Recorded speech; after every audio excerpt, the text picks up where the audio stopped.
Boyz podcast episode 2. Uh, what's y'all socials, man? Go ahead and give out the socials. They see the names. I know y'all got some socials. You see the name, that's where you can find me. Twitter, YouTube, Instagram, whatever. Shoot. Don't even worry about it. Hey, I got y'all on furniture and some deals. Just head up to Big Lots and Murray. I got you. I got you. Said come through. Come through. You said come on through. Yeah, I'm trying to get my bonuses. You feel me? Yeah, y'all can buy some furniture. That's right. Should go get that He product. said wait till like Wednesday because our inventory kind of low right now. Oh yeah, that's stimulus check money.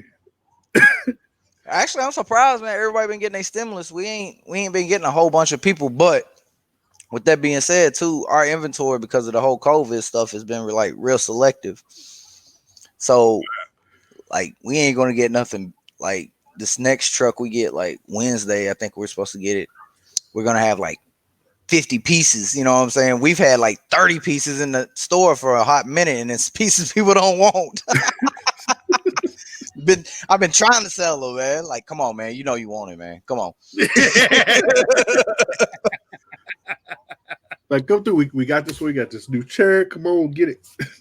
I said, I promise. Look, it's good. It's good. It could be something you know it's totally, it could be missing parts. Or you still trying to sell like, look, it's all gotta go.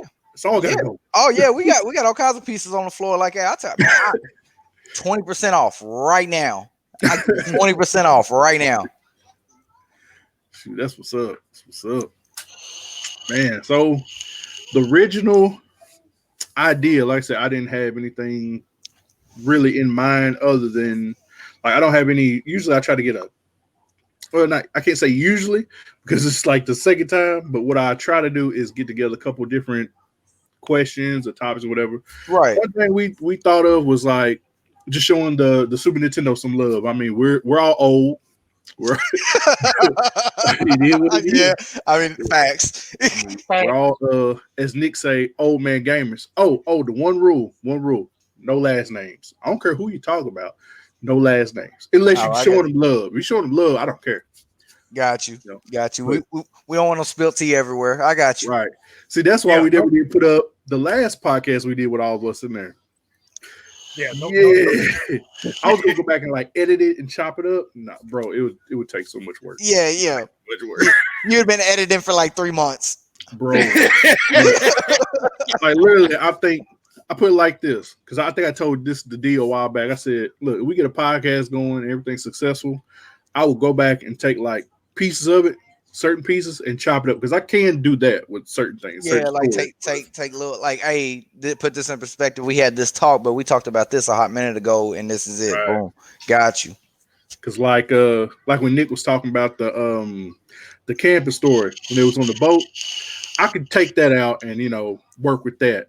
Right. But some other things, there were some names. Yeah. Mm-hmm. Yeah. Yeah.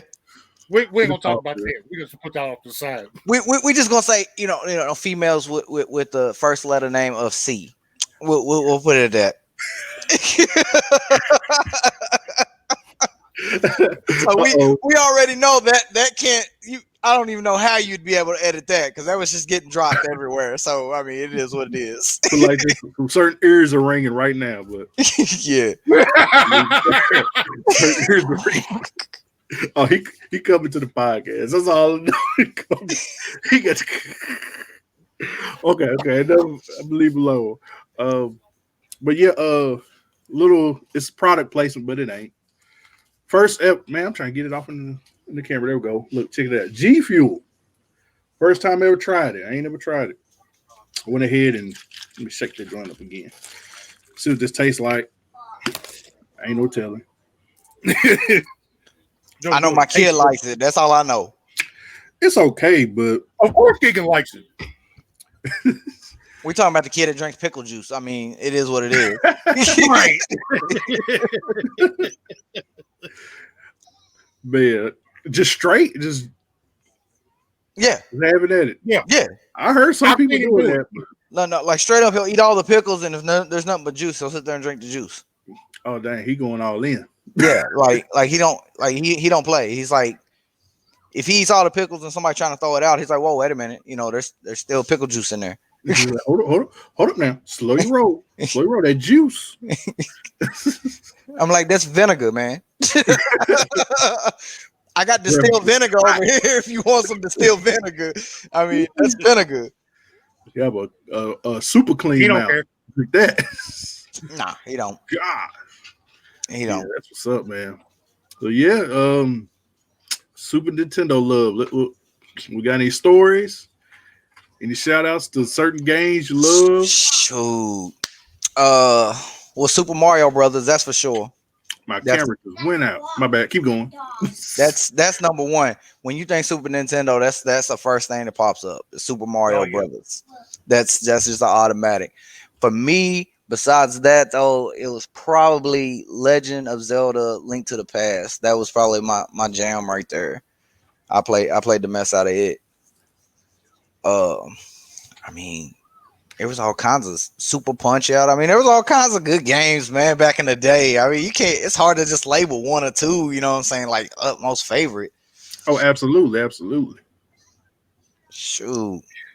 What you got, D? What was your favorites, man? I was a Genesis kid. So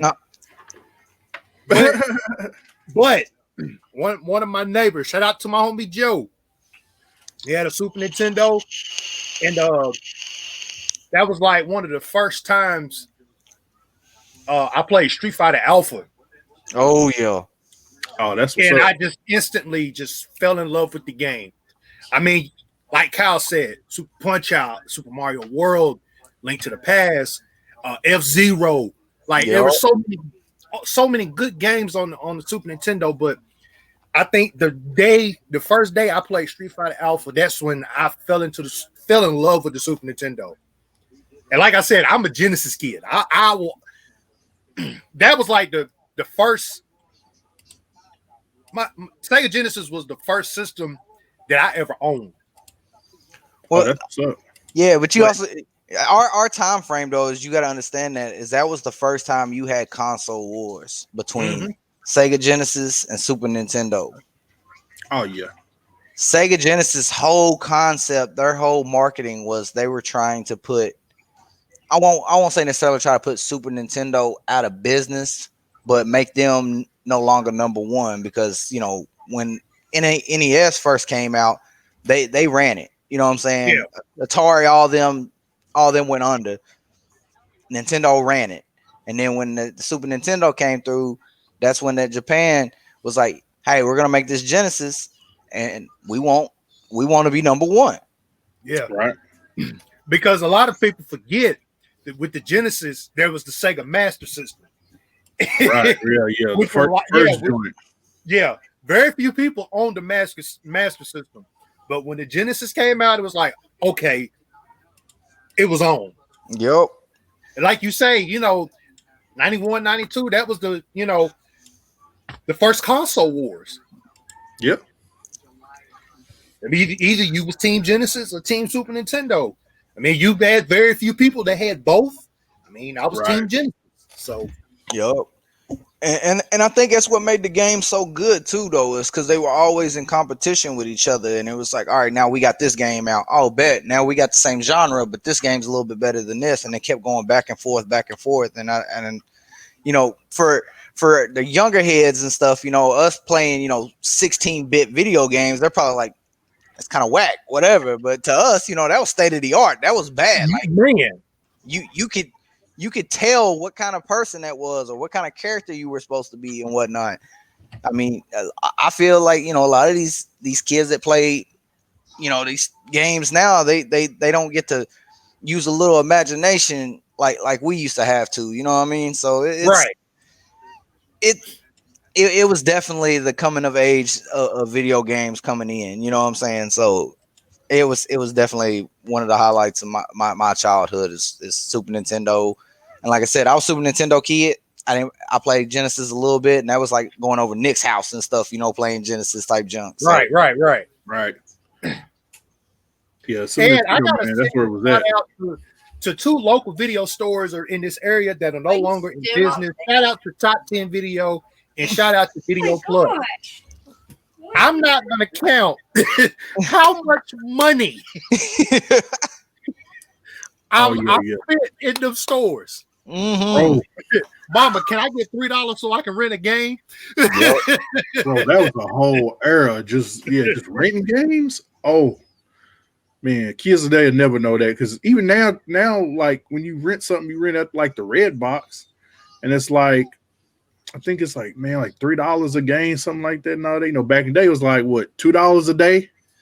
Yeah, you know man. No, it was longer than that. No, it was like $2 for like 3 days. Yeah, yeah. You got to hold it for like a good grip before you had to bring it back. Oh yeah, and that was the thing about video stores. I wish they still existed to where you can rent something that you heard about in Nintendo Power or whatever, you know, gaming magazine. It's like, oh, I'm gonna go see if the video store got it. I'm gonna try this game out, and that's how you determine whether or not if the game was dope or if the game was whack. That's just how it was. And that depict on whether you was gonna, because you know 3 days wasn't enough to play the full game no matter what. But they gave you a good inkling of like, okay, so for Christmas or whatever, I'm gonna ask my mama to get me this. You know what I mean? Whatever. And keep in mind, if you were playing a game like, I don't know, let's say Link to the Past, you had to write down passwords. There were no save systems. Oh yeah. There were no auto saves. And sometimes you only had like a limited time to hurry up and write it down. So if you didn't have no pencil paper ready, bro, you were breaking your neck to get to it. Yep. That's for sure. Man. Because that was like X-Men on Super Nintendo. You had to write down the passcode to get to that stage, and if you didn't write down the passcode and you died, all your men, and you didn't have that passcode, guess what? You get to start all over. Yes, sir. The top. But games back then were harder compared to what they are now. Oh, absolutely. Yeah. Oh, yeah. Absolutely. Like the only reason why games are hard now is because there's more mechanics involved. It's not really more of a puzzle solving, like trying to figure out stuff or trying to stay alive. Because like the only game now that I can even recall that if like you die, you're pretty much fresh out of luck is Dark Souls. Oh, dude. That's I got a whole thing on that. But believe me, I do too. There's been plenty of stories where it's like I've had to replace controllers and some other things because of that game. I just like, Oh, bro. Yeah, the rage is real on that. Yeah, for sure. What about you, Damo? What was your favorite games, man? Oh man, you know, like it took me a minute to really think about it because as I was trying to get the idea of what to do on here together, and I was just sitting there thinking, like, man, what games, going through the whole lexicon in my mind of all the different games, bro. Right, it had to be between like Street Fighter, man, Super Double Dragon, all the beat 'em ups. All the beat 'em ups was like number one top. I ain't gonna say all of them were top notch because I played some.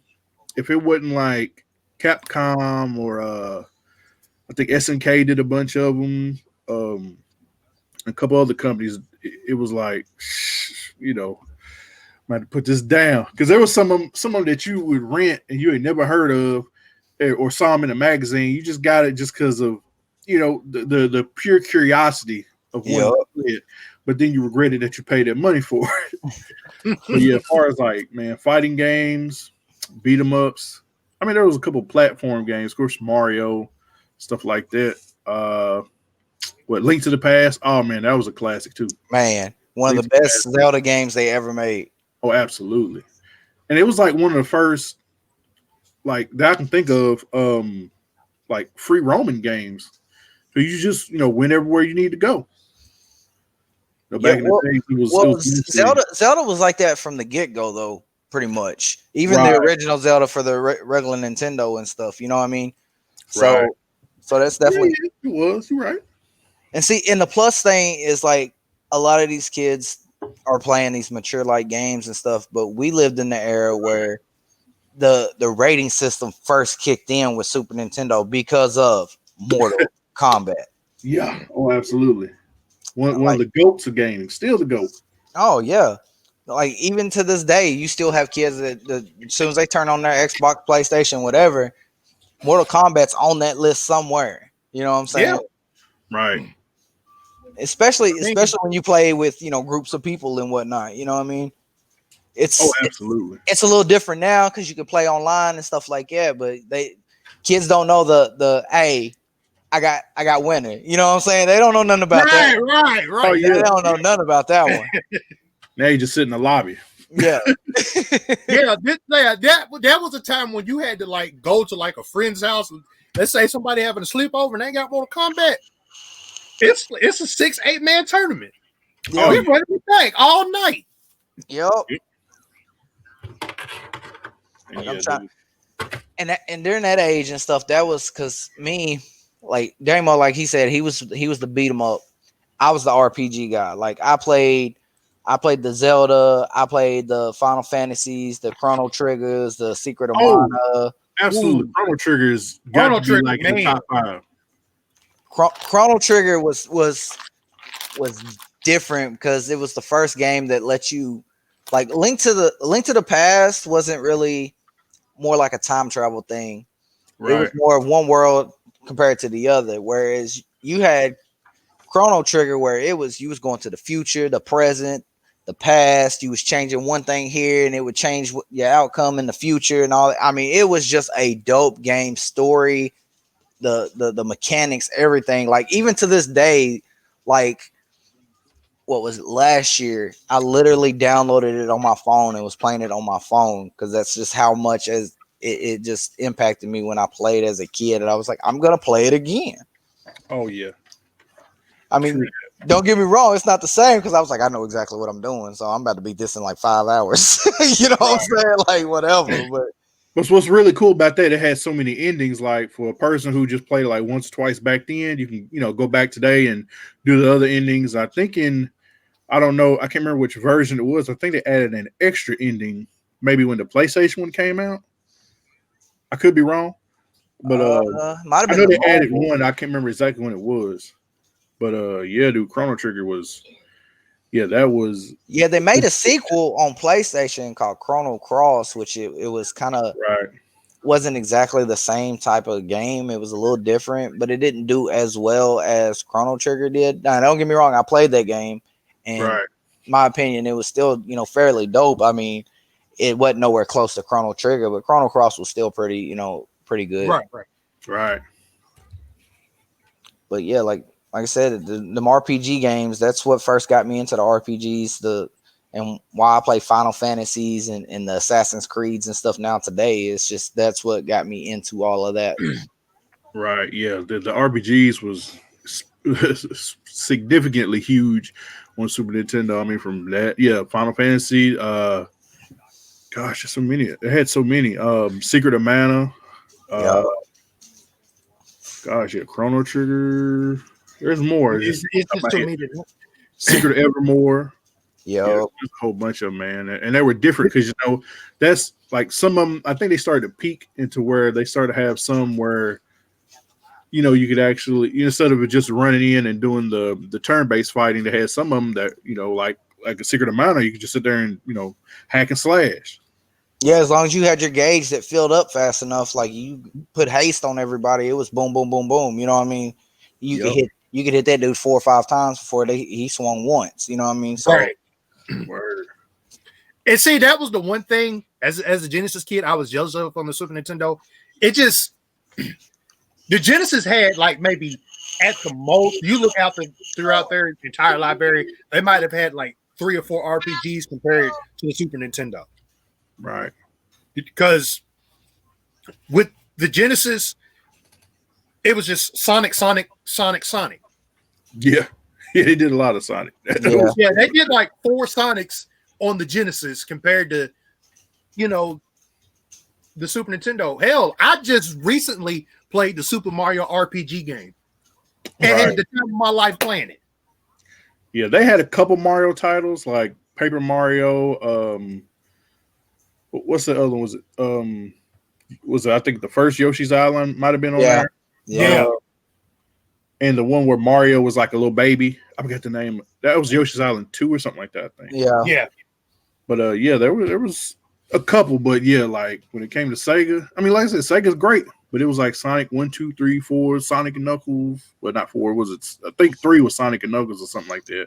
Yeah. And yeah, they had so many. They had Golden Axe. I mean, that was okay. You know, a little hack and slash kind of RPG going on. You know what I mean? Right. But yeah, like I mean, it just.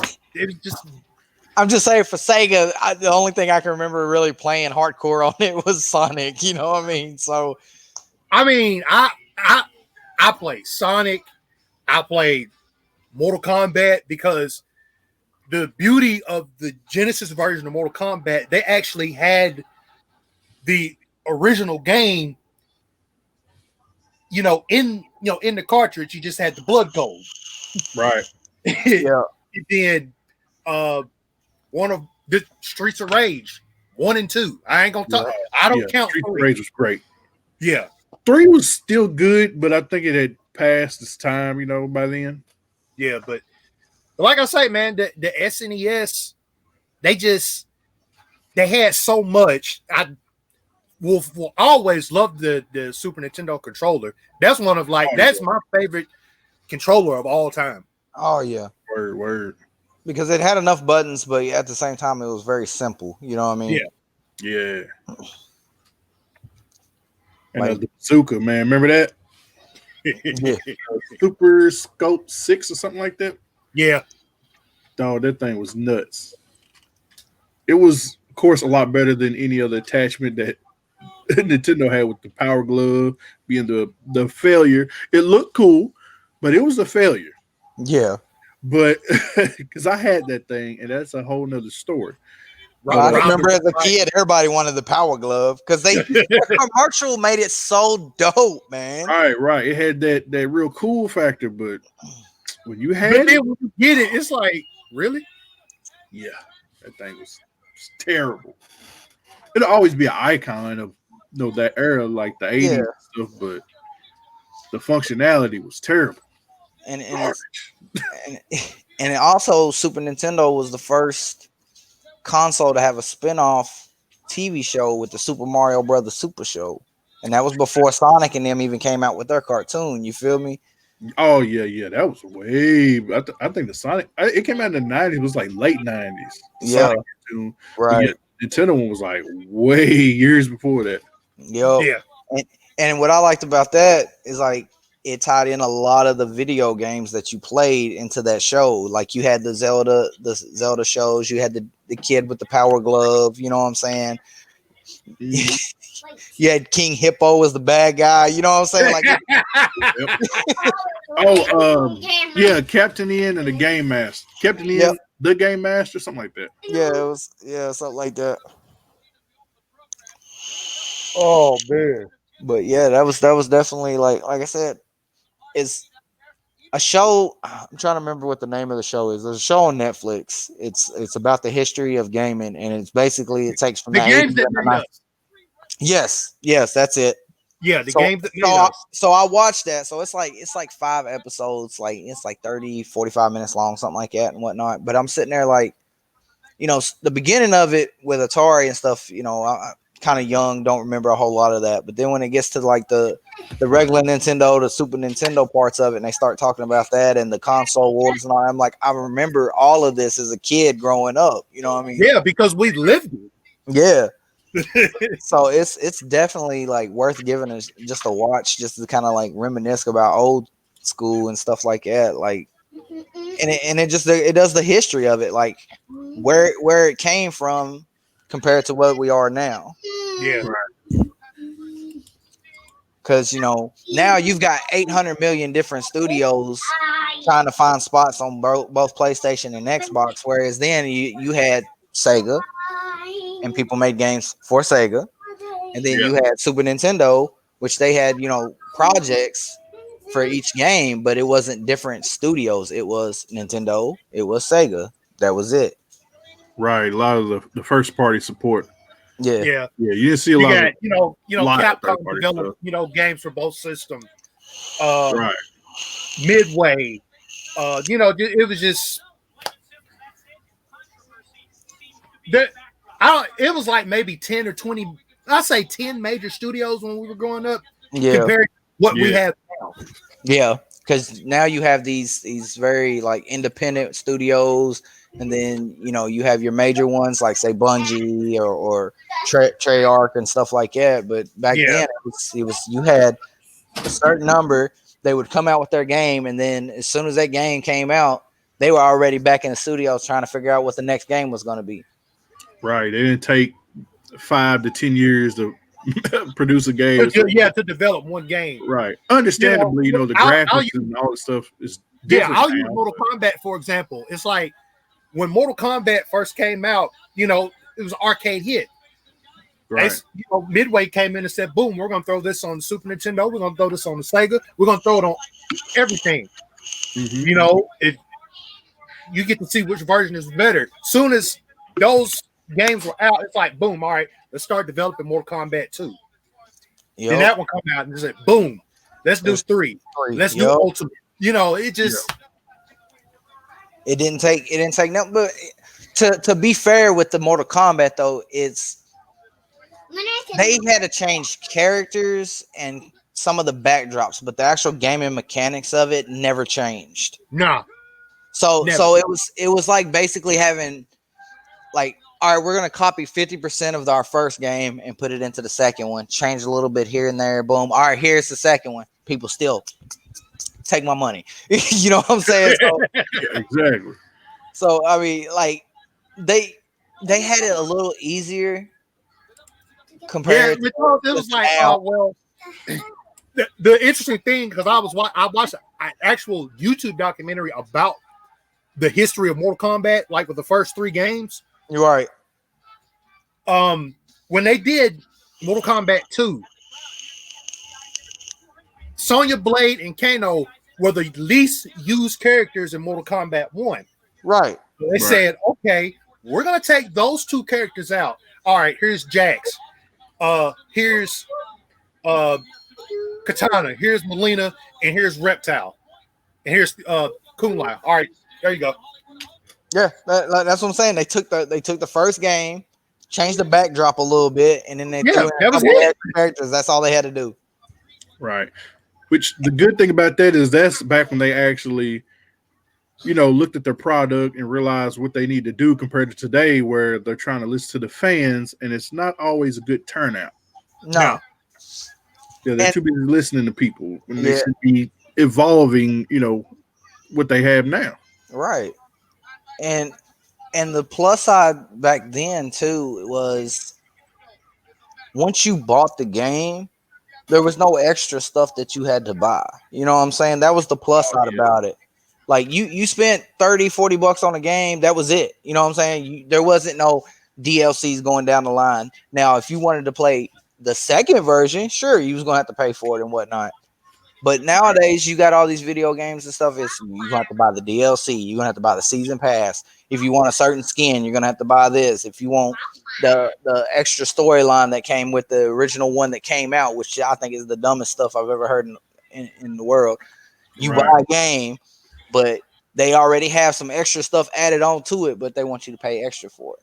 Like, y'all getting enough money from us by charging us $70 for the ultimate version and all that stuff, man. Come on, man. Right. Yeah. And then by the time you buy everything, it's like you spent $150 on a $60 game. Yep. Oh, absolutely. Some people way more than that. And then what's even worse about because like I think it's the Call of Duty Ultimate version. It's got the Cold War and all that into it. You're gonna spend like $120, $130. Yeah, it's a lot, man. It's Activision know what they're doing. Mm-hmm. Oh yeah, I mean, like I understand it from a business aspect. Yes, you understand it. You know what I mean? But to be a consumer, man, it's taxing, man. That's a lot of money. Yes, especially when you got kids and stuff. Like we're all me and Damo, we're gamers, but we got kids. Right. So Right. it's like, man, I want this game, and I want to buy everything that is attached to this game. Yep. But my kids need new shoes for school. Yeah. Right. So Right. then we're stuck in a conundrum where it's like, all right, responsibility goes above this, and what's even worse about the gaming industry now is you'll have like us that's like say we'll play a game from day one release, boom. Let's say like Destiny. I've been playing Destiny since release. Okay, boom. Destiny 2 came out, which there was a big uproar about that because that was supposed to be a 10-year game. We wouldn't have to buy a new game for 10 years. That didn't last. And then you get up to Destiny 2. I was like, all right, cool. You know, they redid some stuff, whatnot. Boom, bought the game, bought the DLCs and stuff like that. Now you can go on Xbox and play it for free. So I spent $300-$400, probably more than that, to be honest. I haven't added it up, but at least $400 on that game alone. Destiny 1 plus 2 is probably a lot more than that. But I spent all this money, and now there's these people that just picked up the Xbox yesterday and is playing everything that I just paid for free. Right. Yeah. Remember camping out for games? Oh yeah. Oh yeah. Oh yeah. Them days are done. Sadly. And that's the thing too. Is like the plus side about us with our consoles back in the day was like, hey, if we got tired of a game, cool. We could trade it for somebody else. You know, if we had a buddy like, hey, I got this game, I don't want it no more. Hey, I've been wanting to play that. Boom, you traded it or you sold it to somebody, blah, blah. You still making some money back off of it. You know what I mean? Right. Whereas now it's like, even if you go to GameStop, $5 best I can do. Man, this game came out 2 weeks ago. You know what I'm saying? Like, come on, bro. No. There's just no resale value in the games no more, especially since most of it's digitally downloaded now anyway. Right. I know. Like the GameStop here in Murray, they've got a very small selection of games that are actually hard disk. And then everything else is a card disk you download. And I'm like, I can do that on the store. I don't need your card for that. Right. I never understood that they would sell like a card, or even I've seen some places where they sell like a DLC or something that comes with it inside there, and you just get like the code. I'm like, really? That's all on the store, you know? And here's the bad thing, like, so we took Keegan last weekend to GameStop, and I told him, I was letting him know right now. I was like, this GameStop is not, there's not hardly anything in it. And he was like, well, I still want to go. All right, cool, whatever. You know what I'm saying? So we went up in there, and my wife wanted to play Assassin's Creed Origins. They had it there for 19 something. You know what I'm saying? I was like, okay. I was like, we took it up to the desk because I was like thinking in my head, I was like, I could probably get it off Xbox Live a lot cheaper. Right. So we took it, and this is what they irked me. We took it to there, and he opened it, and he's like, yeah, I don't have that one. Then why do you have the case sitting up there if you don't have the game? That don't make no sense to me. Like, that irritated the mess out of me. He was like, well, you know, I do have it. I said, no, I don't want to hear it, man. And we left. I was like, no, you're not about to try to sell me a different Assassin's Creed when the one that we picked up that you had on the shelf.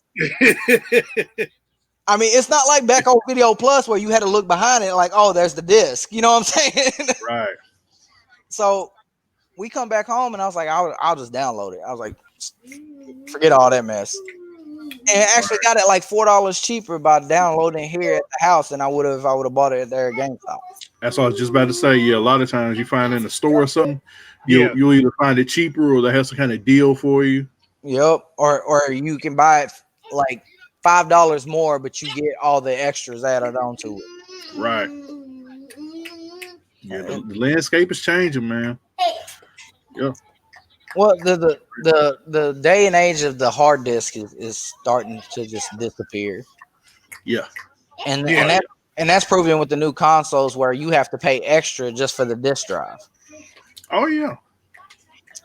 That is just, it blows my mind. It's like, you telling me I've got to pay $100 more so I can put a disc in my Xbox? Yeah. That's so stupid. No. Right. Well, that's why I put a video up on my YouTube channel called what is it?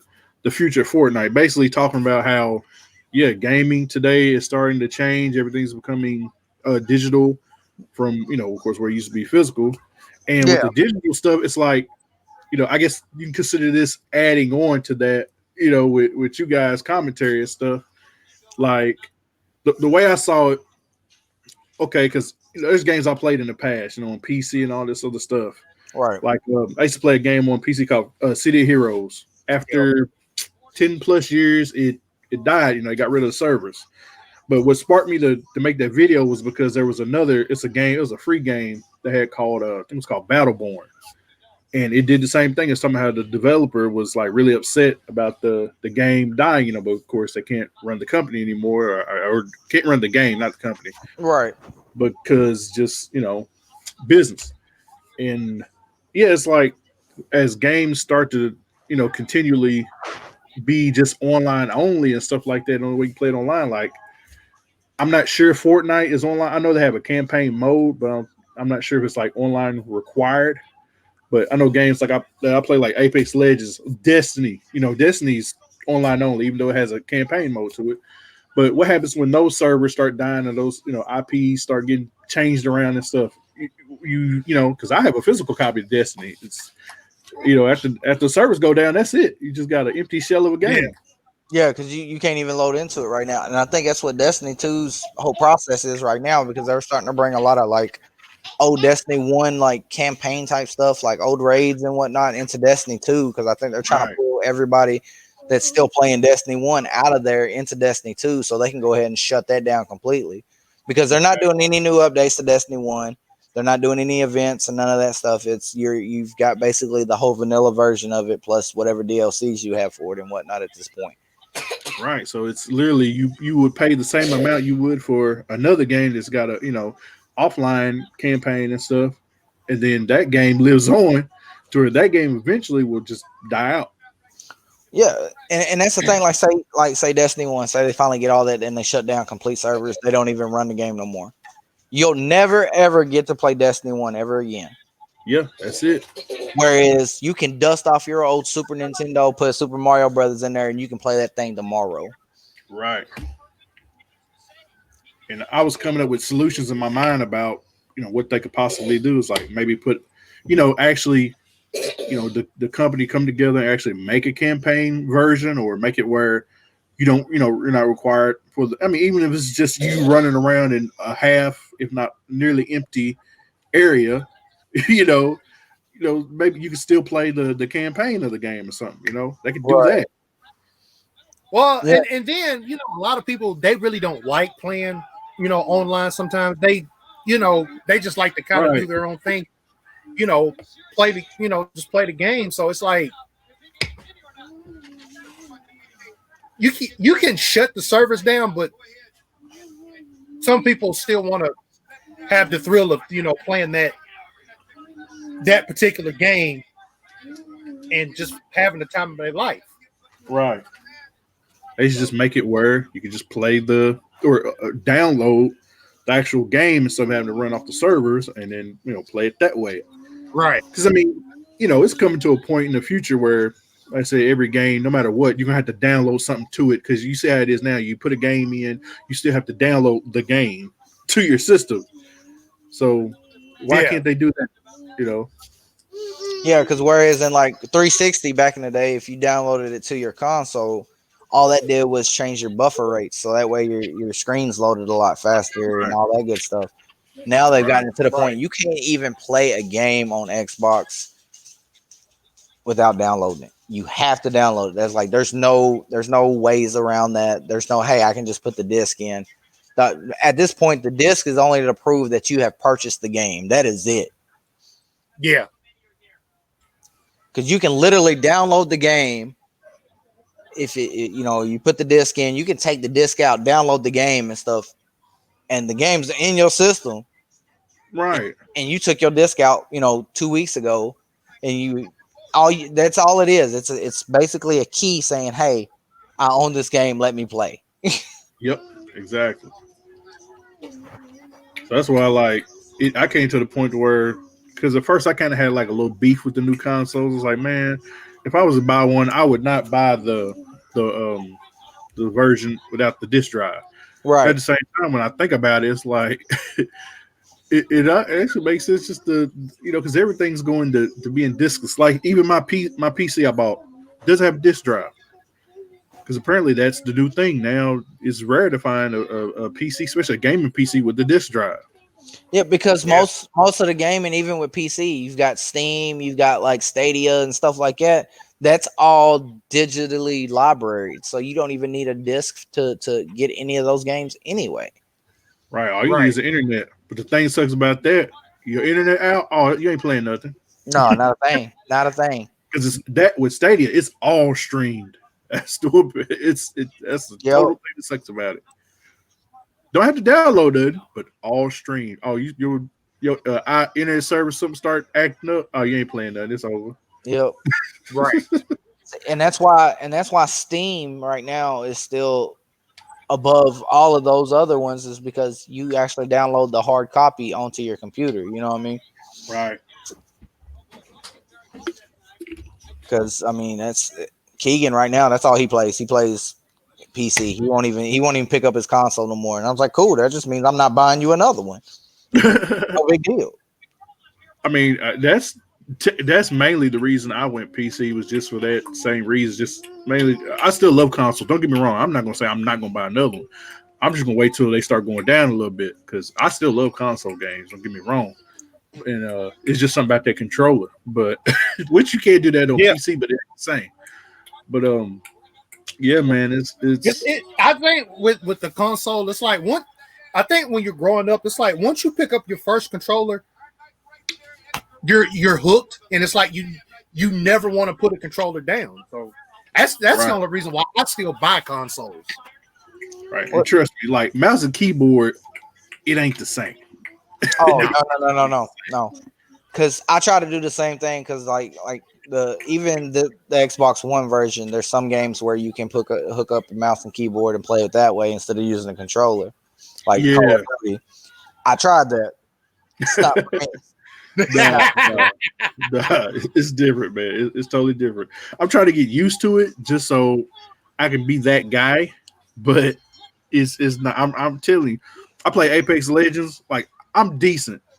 I'll say borderline, somewhat good in Apex. Even though you look at my scores and stuff like that, it don't look like it. It's been me playing to get better at it.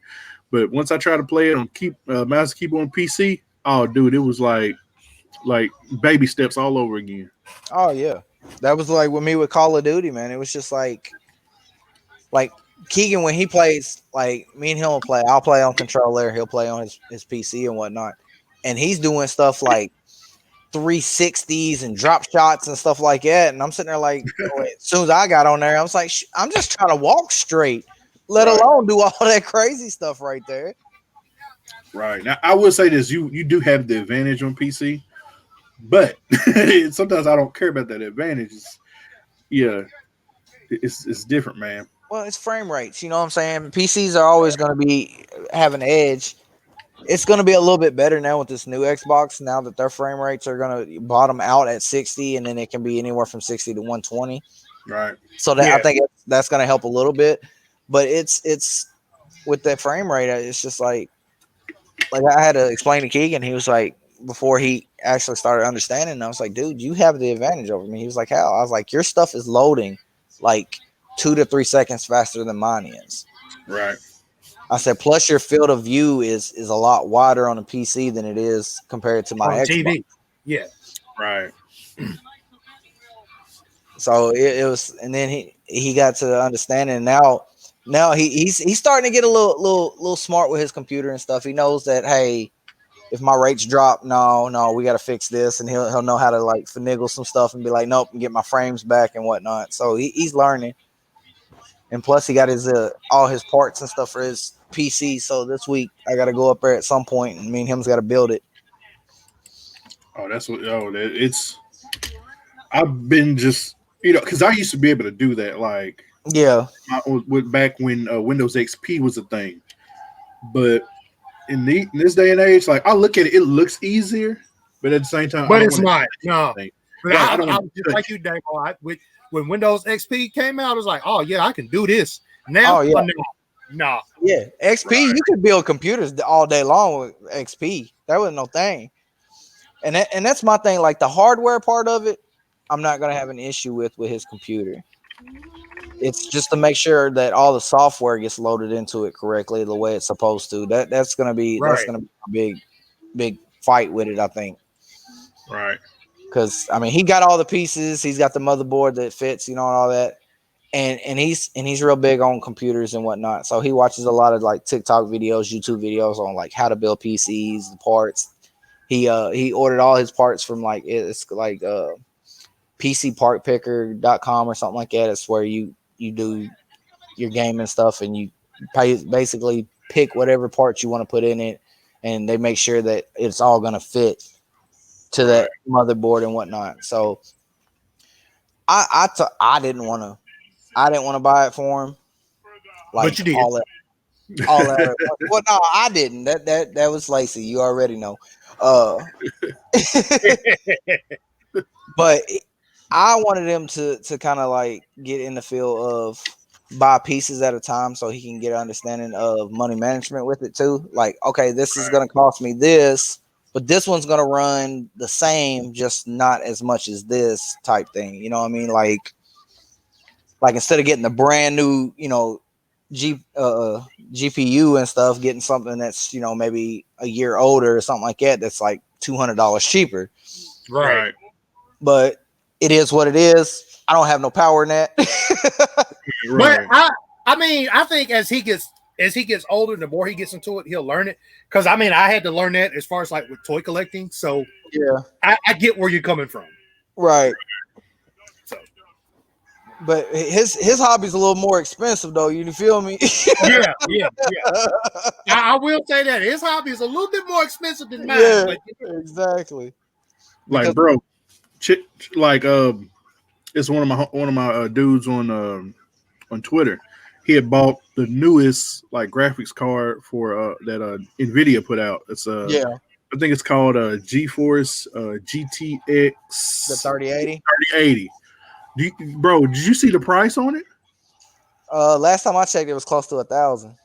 Well, it's around there. It's like 700-800. Bro, dude, that's how much my PC costs.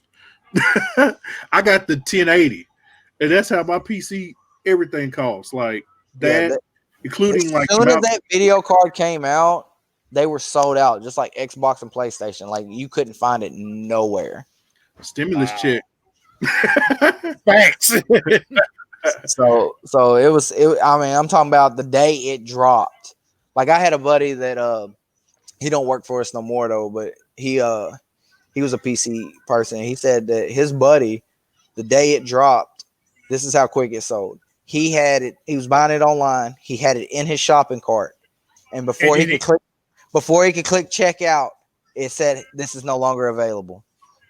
That's nuts. And that was the only thing that man was buying. He clicked it, said I wanted it. Soon as he got ready to click checkout, gone.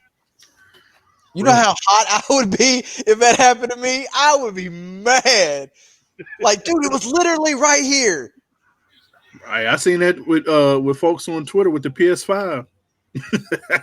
Yep, Xbox was the same way. You know what I'm saying? Yeah. Like, yes. But and this is the thing I don't understand, and I guess it's just me. I've never, besides like the original like Super Nintendo and stuff like that, never bought a first generation console ever.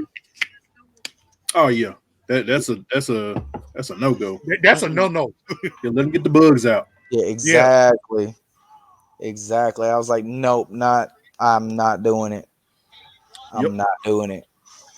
Let them get them That's bugs like out. The girl that I'm talking to, she was trying to get a PS5 for her daughter. And she's calling every GameStop around here. I'm like, sweetie, you're not going to see a PS5 in this area at least till about May. Well, first things first, she's messing up because GameStop is not going to carry the new Xbox or the PlayStation automatic. So she can just quit calling them altogether because I already talked to the guys and they straight up said that they're not going to carry it. Period. I bet, yeah, because when I talked to, well, I didn't talk to him. I was telling D about this the other day. I was in Paducah and just looking around for some figs and stuff, and I overheard them talking about some guys that called them about the PS5. So they said they had they would only get 2 or 3 every couple weeks, and they're gone within an hour. They're gone. Yeah, it's it. Yep. God. That's how Union City is. Because I called over there for it just to be, because I was just curious. And they said we might get 2 or 3 of each in stock, and they'll be in the store for maybe 30 minutes. Yeah, and that's the thing about them too, is they're not even 100% sure if they're going to get them. They're just like, we might, maybe. Big maybe. But like I said, the dude in Murray straight up said it. He's like, we're not going to get them. He was flat out said, no, we're not. We're not. I don't blame him. Shoot, probably folks trying to break in everything. Right. And then you got, places like Walmart, you don't know how many they're going to get. Yeah. So they don't give many. I'm almost sure of that. Yep. For some reason, I think gaming in general is sick right now. Not even the toxic stuff. Because little side story, you remember when the epidemic and all that stuff was going on, and everybody was buying the Switches up. Yeah. We were lucky enough to get one, and I was telling D about this the other day too. When my wife wanted one, so I was like, okay, she wanted that. I think I got her that for her birthday. And hold on, calm down over there, man. But son over there wilding out. Speaking of, he playing with the Switch right now. But yeah, it was back then, and my wife had called Union City, and they said no, we don't have no regular ones, no lights, nothing over there at Walmart. Yeah.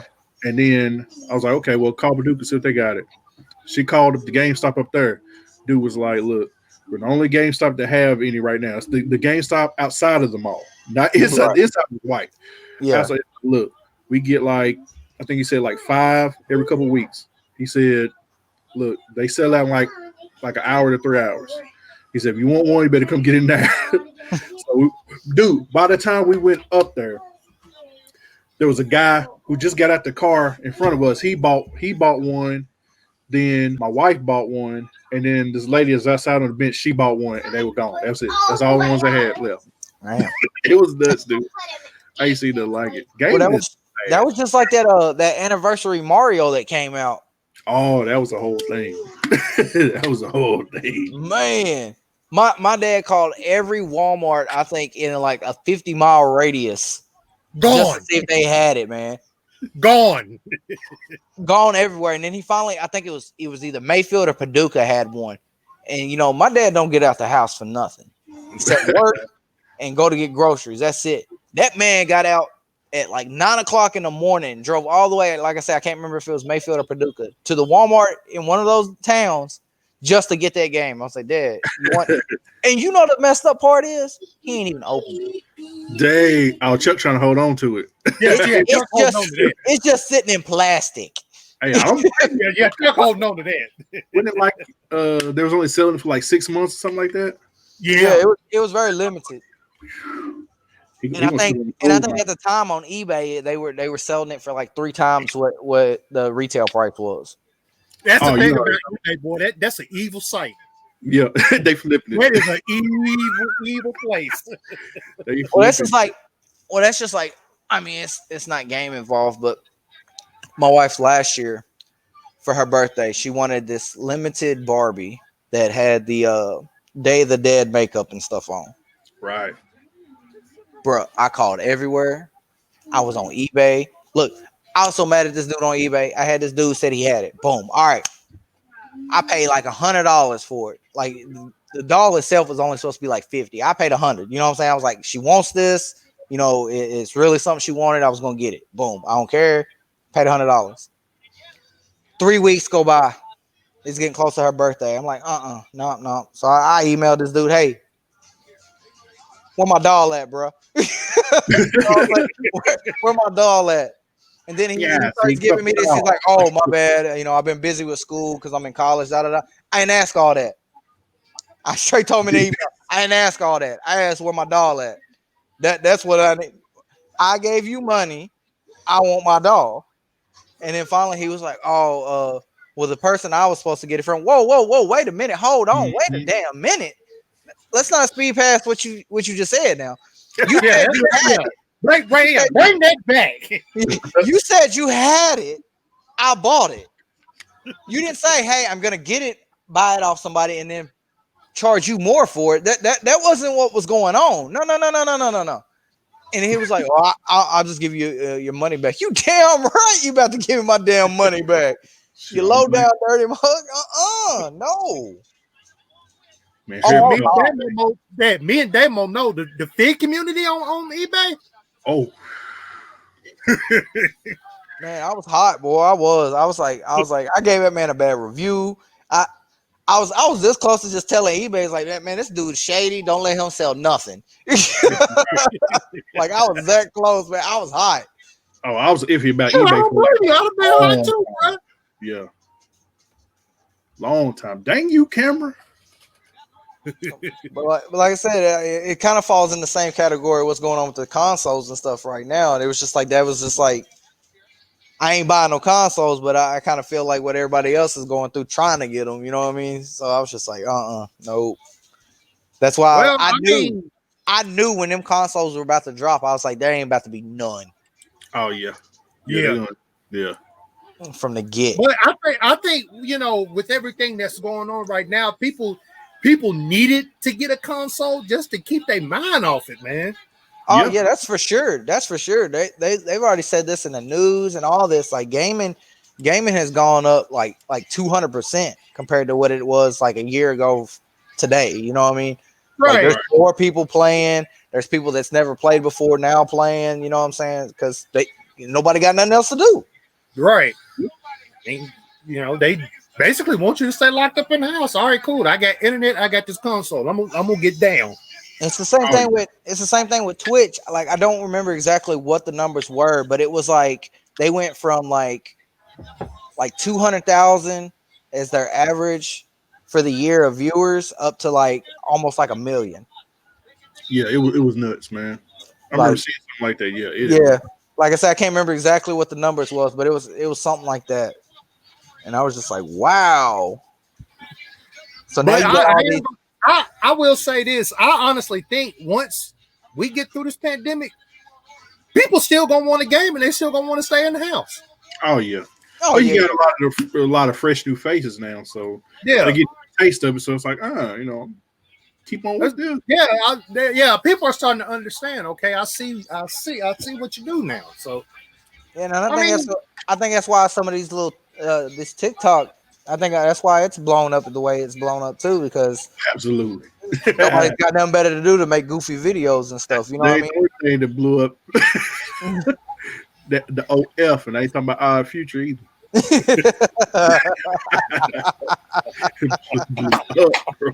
It blew up. I don't know from personal experiences at all because I don't go on that site. Y'all ain't gonna get me in trouble, but yes. I had to make that very personal and important. Disclaimer. But no, I feel you. I don't even get on that, but just even like the PR on TikTok, you already know like half of them people have an OnlyFans. Oh yeah, because 90, especially the girls, 90% of them, they'll say OnlyFans in my bio, and I'm like, yeah, really? I mean, I'm just keep you just had to put that up there. Or my personal favorite is like when you're on Instagram and you see like the phrase content creator and it's a female. It's like really, which at the same time, I can't even be mad at these females because for so long they've been doing like I'm not gonna say exactly what they're doing because I don't know what they've been doing, but they've been doing things for free. Okay. We'll say that they've been doing things for free, and they finally these women having this moment. It's like, no, if dude wants to see or look at what I got going on, he gonna pay me. Cool, that's what's up. You know what I'm saying? Like, cause y'all were doing stuff like on Omegle and stuff for free, so now you're getting paid for it. Have at it. You know what I'm saying? Like, I'm not really. OnlyFans is the new strip club, plain and simple. I mean,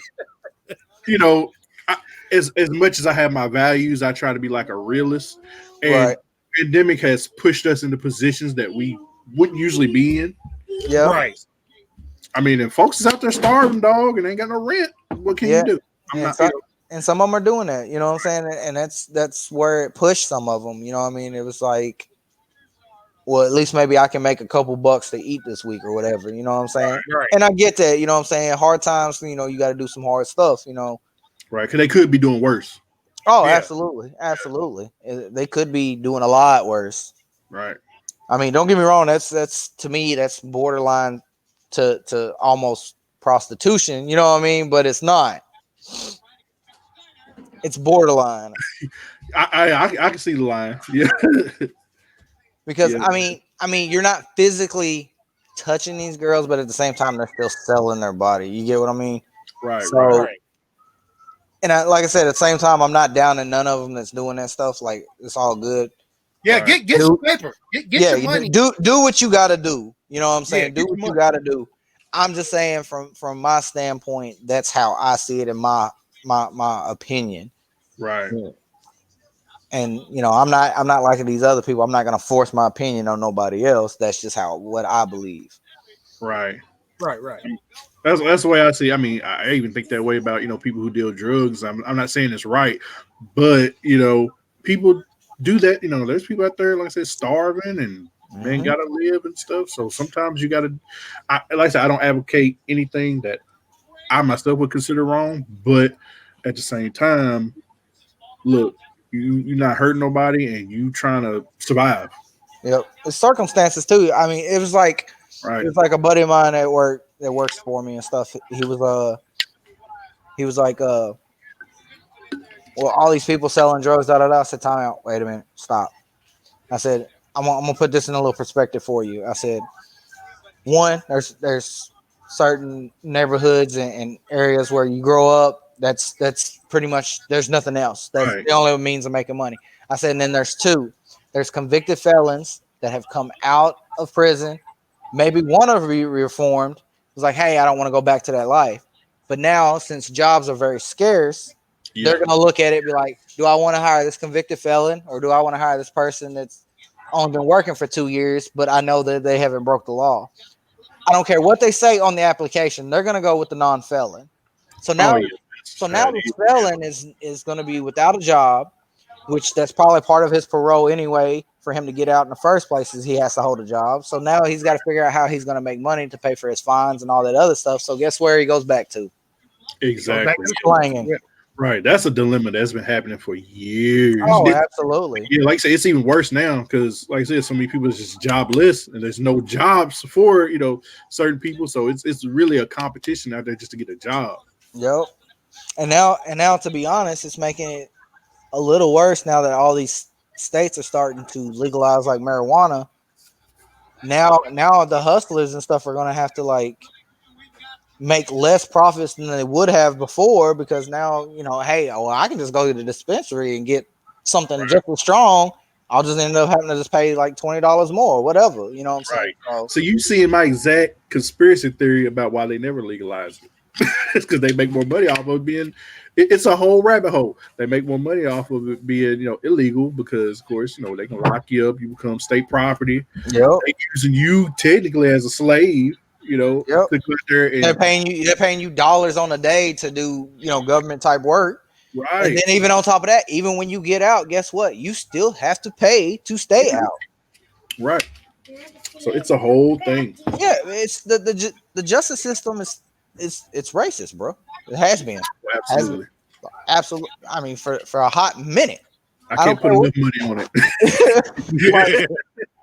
like I'm just flat out like, I mean, you and I hate when people try to argue with me about this. I was like, if you look at it, race per capita, who's in prison, African American number one. Absolutely. I mean, I look at the statistics. How can you argue anything else besides, they're stupid? Well, if they didn't break the law, that's dumb. Because if you get a white person that breaks the same law as an African American, it is. Because if you like, and I'm gonna be real about it. Like, say if all three of us broke the same law, like say we both got caught, a pound of weed.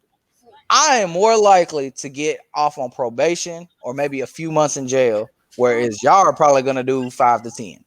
Oh yeah, we'll do big time. Honest, Yeah. straight up, boom. That's just how it is. Yeah, And you ain't people can argue with that and be like, no, that's not how it's supposed to go. You know, you go through the justice system. No.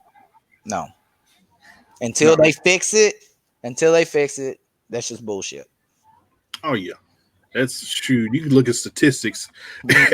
and it'll show you.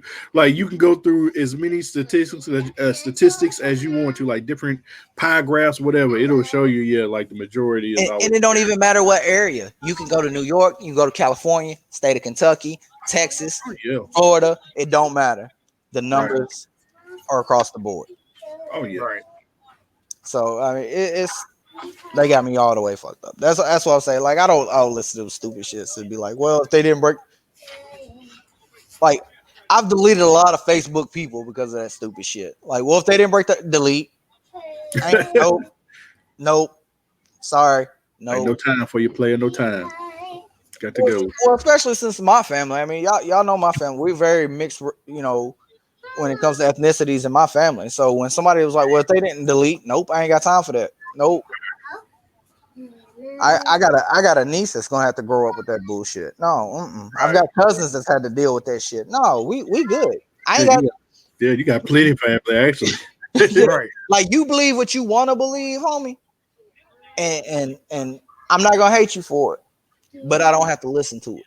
Right. Yeah, it's always gonna be people like that. I guess being black, we're so used to it. You know, we used to hear people say that. We just like, Well, man, just keep it moving. right. That's the one thing about our race. No matter how bad you talk about our race, at the end of the day, we let it go in one ear and go out the other, and just keep it moving. I mean, Right. we're at that time now. That's like that good old saying that me and Nick and all of us used to say, you gotta laugh to keep from crying type shit. You know what I'm saying? Oh, Yeah. That's flat out what it is. And really, that's how it is in this time and age right now. You got to laugh to keep from crying. That's it. Yeah, that's something we even That's why I learned like in the the pandemic. stuff You know? about. That's why the stuff about race, the racism and this, that, and the other, man, I just laugh about it because Unless it's serious. Like, unless serious. it's serious. I mean, Right. But of course, we ain't really, gonna laugh at that. That's common yeah, sense. really, in a way, for me, and I think we'll probably all agree on this. You kind of got to have like a Dave Chappelle approach to things. It's like you have to acknowledge it, make fun of it, and then just keep it moving. Right. Yep. Yep. But like Damo said, there's a line there. You know what I'm saying? Some of that stuff, like I had a talk with Keegan a while back. He had a buddy on Call of Duty, and oh gosh, yeah, you already know Call of Duty. You know, I said Call of Duty. You know what I'm saying? So I was friends with him and stuff. You know what I'm saying? I played with a lot of little Keegan's buddies and stuff when I'm online. No big deal. You know what I'm saying? I don't have a problem with it. They all like to watch the old man try to shoot somebody. That's cool. But he had one specific dude, and he was dropping the N-word a lot. So I had to ask Keegan. I was like, "Hey, is this a black dude?" He's like, "No." I said, "What? Huh?" He's like, "No." He's a white. I said, "No." So I had to sit Keegan down. I was like, "Listen, man." I was like, "That's your friend. That's cool if you want to be friends with him. But let me tell you a little something. You know what I'm saying?" And then I explained to him. I was like, "You got mixed family. You got his best friend's black. You know what I'm saying?" I was like, "So let me tell you. Let me ask you this." I said, "If that dude straight up went to any of your family, your friend or whatever, and said that word to their face, hollering and yelling the way he is," I said, "how would that make you feel?" I was like, one or two things. Either it should piss you off, and I said, and two, if it doesn't, something's wrong. So there for a long time, he didn't even play with the dude. After I kind of like broke it down to him and stuff, and I was like, "Dude, you got to understand, like, it's." I told him, like, "Dude, you're at a stage in your life where you can choose to be on one side and be part of the problem, or you can nip that stuff in the bud at your age and be like, no. I was like, because I was like, as much racism as there is, I was like, on my aspect, I may have been ignorant growing up, but I was like, I didn't see it because growing up like with Damo, with Nick, you know, my hood, you know what I'm saying? We was chill. We didn't care. Right. If we talked about you, it was because hey, your ankles look funny. Hey, you got big old knuckles. You know what I'm saying? That's what we did. You know what I'm saying? Or you got a slick back forehead. You know what I'm saying? It didn't have nothing to do with the pigmentation of your skin. It was like you got a forehead and you got a salute like this. You know what I'm saying? That's what we came out with. But I was like, he gonna come through on the street. Yeah, he gonna be mad. You know, you sleeping through a band recital. You know what I'm saying?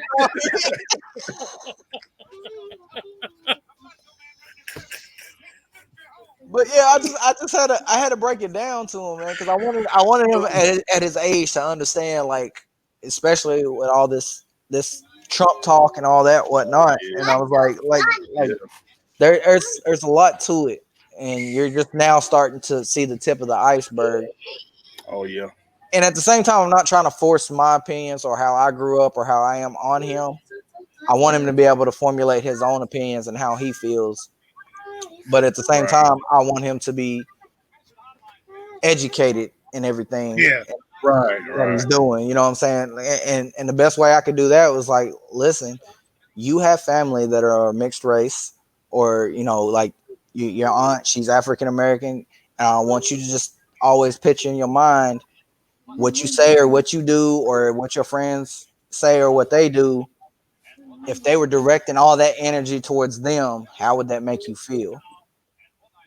And like Keegan is, you know, I don't really get to see Keegan as much. I haven't seen him in a while, but I think Keegan is smart enough to know, you know, what's right and what's wrong. Well, yeah. Oh, absolutely. And like I said, I never had the problem with that. You know what I'm saying? The only thing he ever asked me was like, and this was, you know, a couple years back and stuff, like whenever we would be singing like rap songs and stuff like that. And he was like, how come you don't sing the whole song? I was like, because there's words in that song that I'm never going to say and you're never going to hear me say. Right. I was like, like, I just won't. I was like, I can't. I was like, because in good conscience, I can't sing that song or say that word and be like, say like I'm talking to you or Damo and be like, hey, what up, no, I can't do it. I can't do it. Now, what up, my boy? What's up, homie? That's hey, all day long. But I think with us, man, what's the dope thing about, I guess, our group chat? I think just because I'm kind of like the last one to come in. It's like I think with y'all, and just by observing it and just hearing the stories and just, you know, hanging out with y'all, it's more of like a brotherhood with us, because it's never been about race. It's never been about, you know, it's never been about, you know, no, the worst thing, like the closest thing to like that type of stuff is we'll judge you if like one person is better than you, like you know what I'm saying? Right. Like that's about as far as they go. Or what's your favorite Marvel character, or if you like DC over Marvel, that's where you get judged with us. Yeah, but like I think with us, man, it's just always been, you know, it's always been a brotherhood, man. You know, Oh yeah, absolutely. No doubt. Yeah, you know, we crack jokes and just years. Yeah, but I mean, you know, we crack jokes and just said the other. But like at the end of the day, man, if like, you know, something happened to Farmer or something happened to Nick, Damo, me, whatever, you know, we all won't be there for each other. Oh yeah, we rolling up. Oh, yeah. Y'all already know I'm the first one rolling up. I don't even care. That was just like, I'll tell you a story. I don't know if you remember this, but we were playing good old Eastern Kentucky Berea. So they were like a 4A school or something like that. So here little old Fulton beat them by 2. All right. beat them by 2. We doing our little handshake like you supposed to, you know, being good sports. One of them boys, good old country cornbread eating motherfuckers, dropped the N-word. You ain't never seen Fulton clear his hands as fast as ever. I'm talking about helmets flying, people throwing fists. I'm talking about we went out. Like, nah, bro. So of course, us football players, we hype because like, hey, we whooped their ass twice. But that's what I'm saying. Like our community, even like I'm sure we've got some that are like either closet or you know, we've had some that slip up and show their true colors and whatnot. But for like, I think a majority as a whole, we just didn't play with that shit when me and Damo was growing up. You know what I mean? That just wasn't part of it. Like I said, we had a few, you know what I'm saying, that slipped up, showed their true colors, or we had a few that probably behind closed doors they were talking shit. You know what I mean? But like I said, that Berea, Kentucky fight, like I said, that was a whole community just like, here we go. You know what I'm saying? Like, bro, y'all might be, you know, 60 deep, but you know, we're about 3,000 right now. Don't even.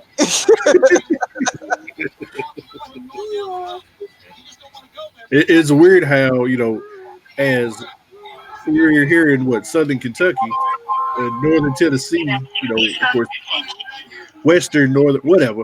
But you know, and we've had minimal issues like that. You know, well, I have anyway. You know, I don't know about Dee or you know any other. As far as I know, I haven't heard of any like real big issues. Like a couple, you know, where I haven't known anybody who straight up told somebody, you know, the N word, dropped anything on them. But you know, I've seen where somebody might have wrote it somewhere or something. You know, little stuff like that. But yeah, you don't really see too much confrontation like that. Right, exactly. I mean, I will say this because I went to South Fulton. There's been a couple instances, but a lot of the good old boys then when they hear it now, they just like, oh, wait a minute. And like I was the type of person that was cool with everybody. So like if you said it and I'm around, they gonna take up for me. Oh yeah. Absolutely. Word, okay. That was always that love, we always got along with everybody, usually. For the majority. Like I said, the good old boys, though, we should be chatting it up, and all that stuff. Like my wife even come to me, and somebody it'd be a random stranger come out there, we just sit there chatting it up. She's like, why do all these white people like y'all? Like, I don't know, man. I just be talking.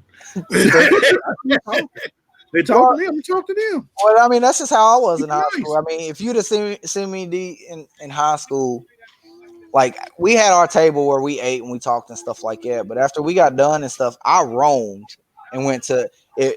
We didn't really have like a jock table or we didn't have any of the subcultures, Right. It was here and there, but it was just because we were just at our school. Really, I mean, there was never really a jock table. There weren't this, there wasn't that. I mean, everybody was cool with everybody. Like you said during the first podcast, everybody intermingled. So right, that's straight up. It was what it was. Yeah, like the closest thing that I probably hear recently of even seen anything close to being racist personally was, I'm not gonna say because we're doing a podcast who she was working for, but my wife was working for somebody, and she was working second shift at the time. A first shift job opened up, and they gave it to a white student fresh out of college.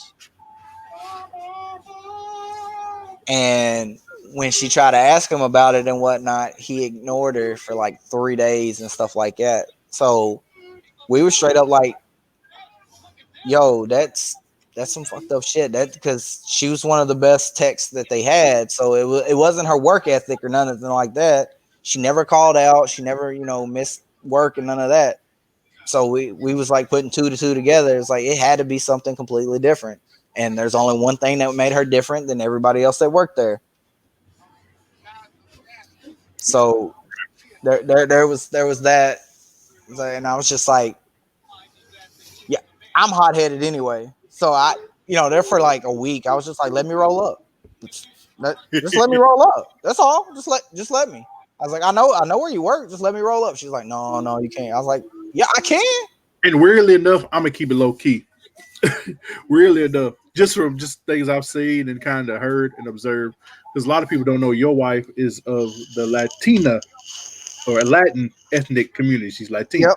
So even like, I think I'm thinking off maybe what I've seen and heard. Of course, they're even kind of under the bar of a lot of African American people, because you see a lot of African American people working those kind of jobs more than you see a lot of people of Latin heritage. Yeah, depending on which culture they come from, because you got your Dominicans, your Cubans, your Mexicans, your Guatemalans. It just all depends on what area they're from and whatnot.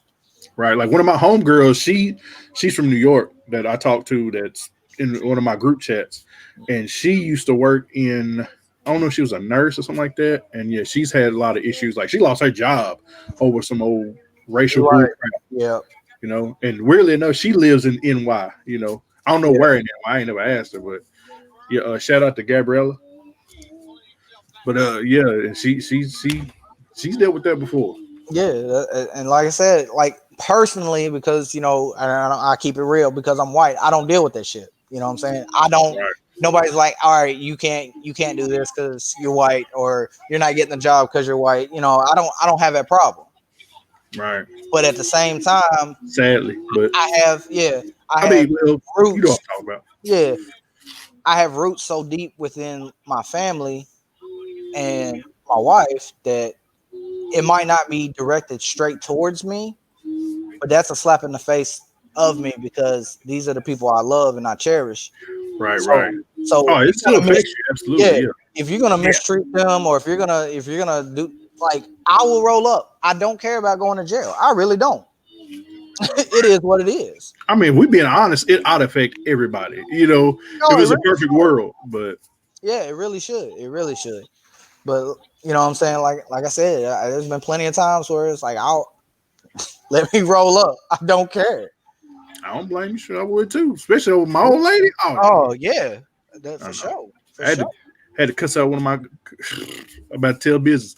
Oh well, I had to dang near cuss out one of my cousins over some stuff like that. But we squashed all that. I love them to death, but it was just an instance where I think it was some tripping, and I start tripping, but it's all over. But right. I don't usually do nothing like that. But, right. My wife, it turns some cogs that don't usually turn. Yeah, because we've gotten to that age and to where we are that, like, when growing up, we had our main family, and that's who we fought for. That's blah blah blah. Then when we got married and had kids, okay, now that transitioned to, instead of a larger spectrum, this little tight knit. This is what I'm supposed to protect. So don't matter who it is, if you come at them, that the defensive mechanism that, hey, and I don't want to sound like sexist, but that man in you is like, I got to protect what's mine. And if I don't think that's sexist. I think that's just genetics. Yeah. You just get in that defense mode. It's like, it don't matter who it is. Right. Borderline sexist, I would say. There were some people who would be like, nah, they ain't, but oh well. But well, I mean, at the same time, my wife is the same way. Like, if somebody came at me the wrong way and stuff like that, she would nip it in the bud. So, like, I guess it's more of like a spousal defensive mechanism. Let's put it that way. That'd probably be more a little political correct right there.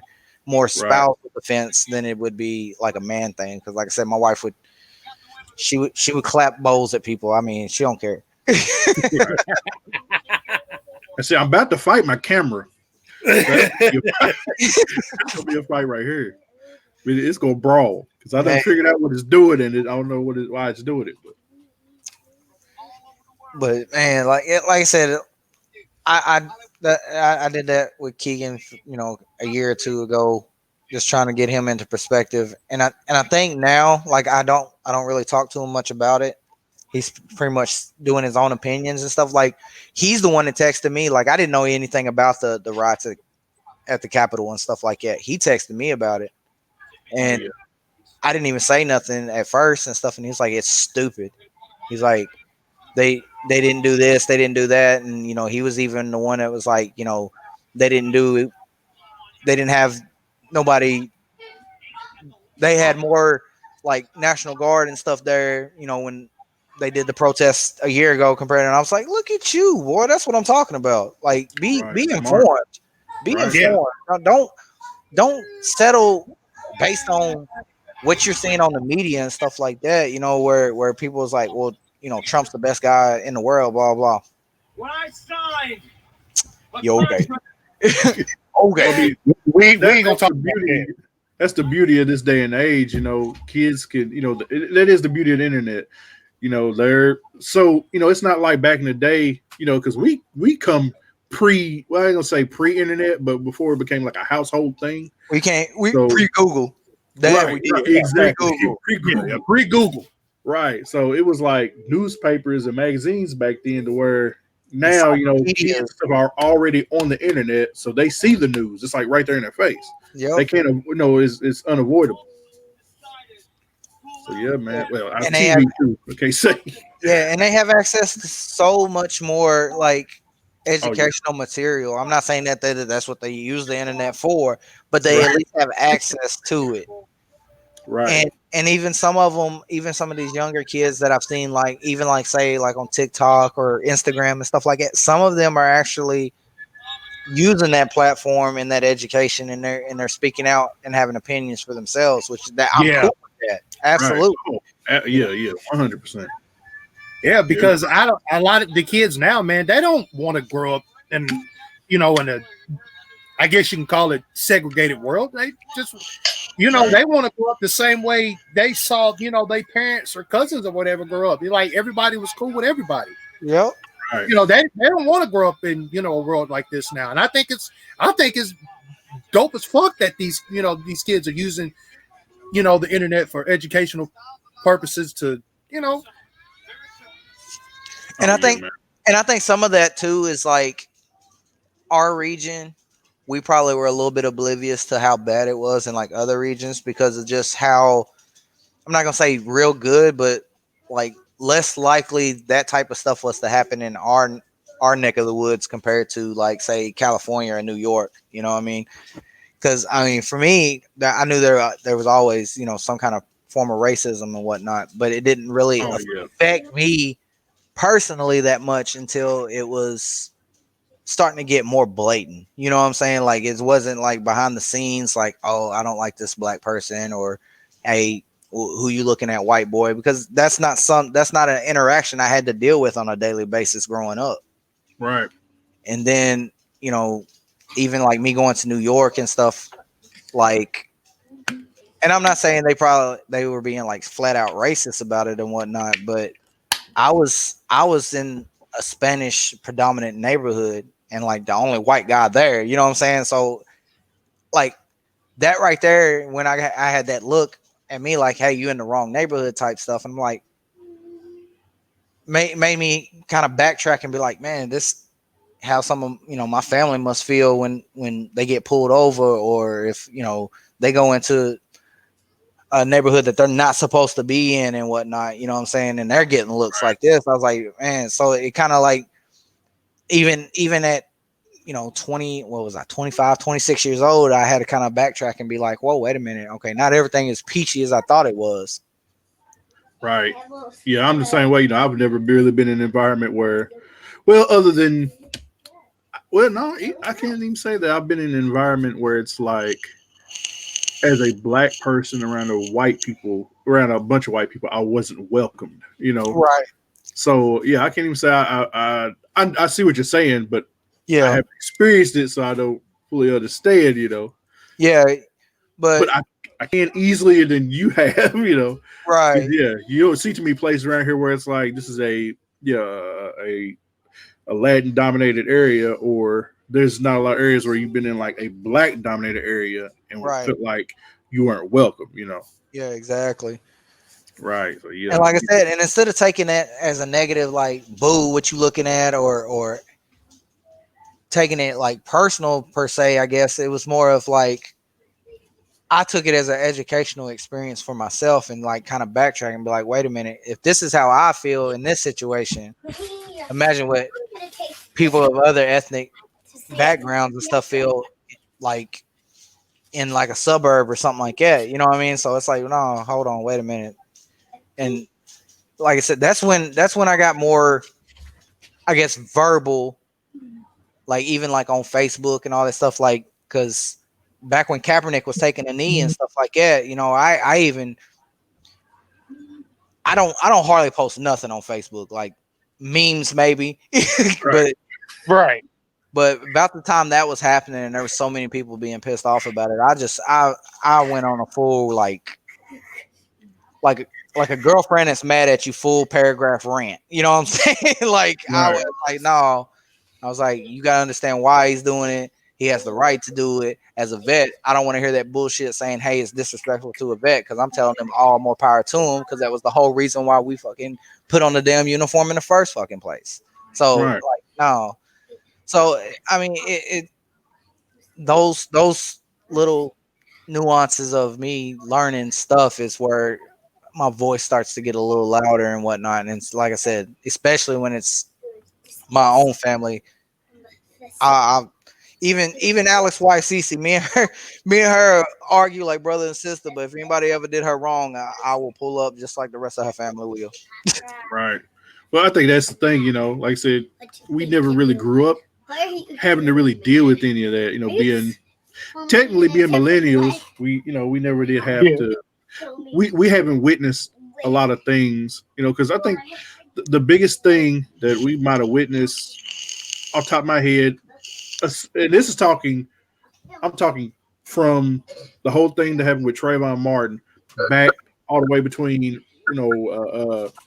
like what was it when Rodney King and all that Rodney stuff. King, That was a huge gap.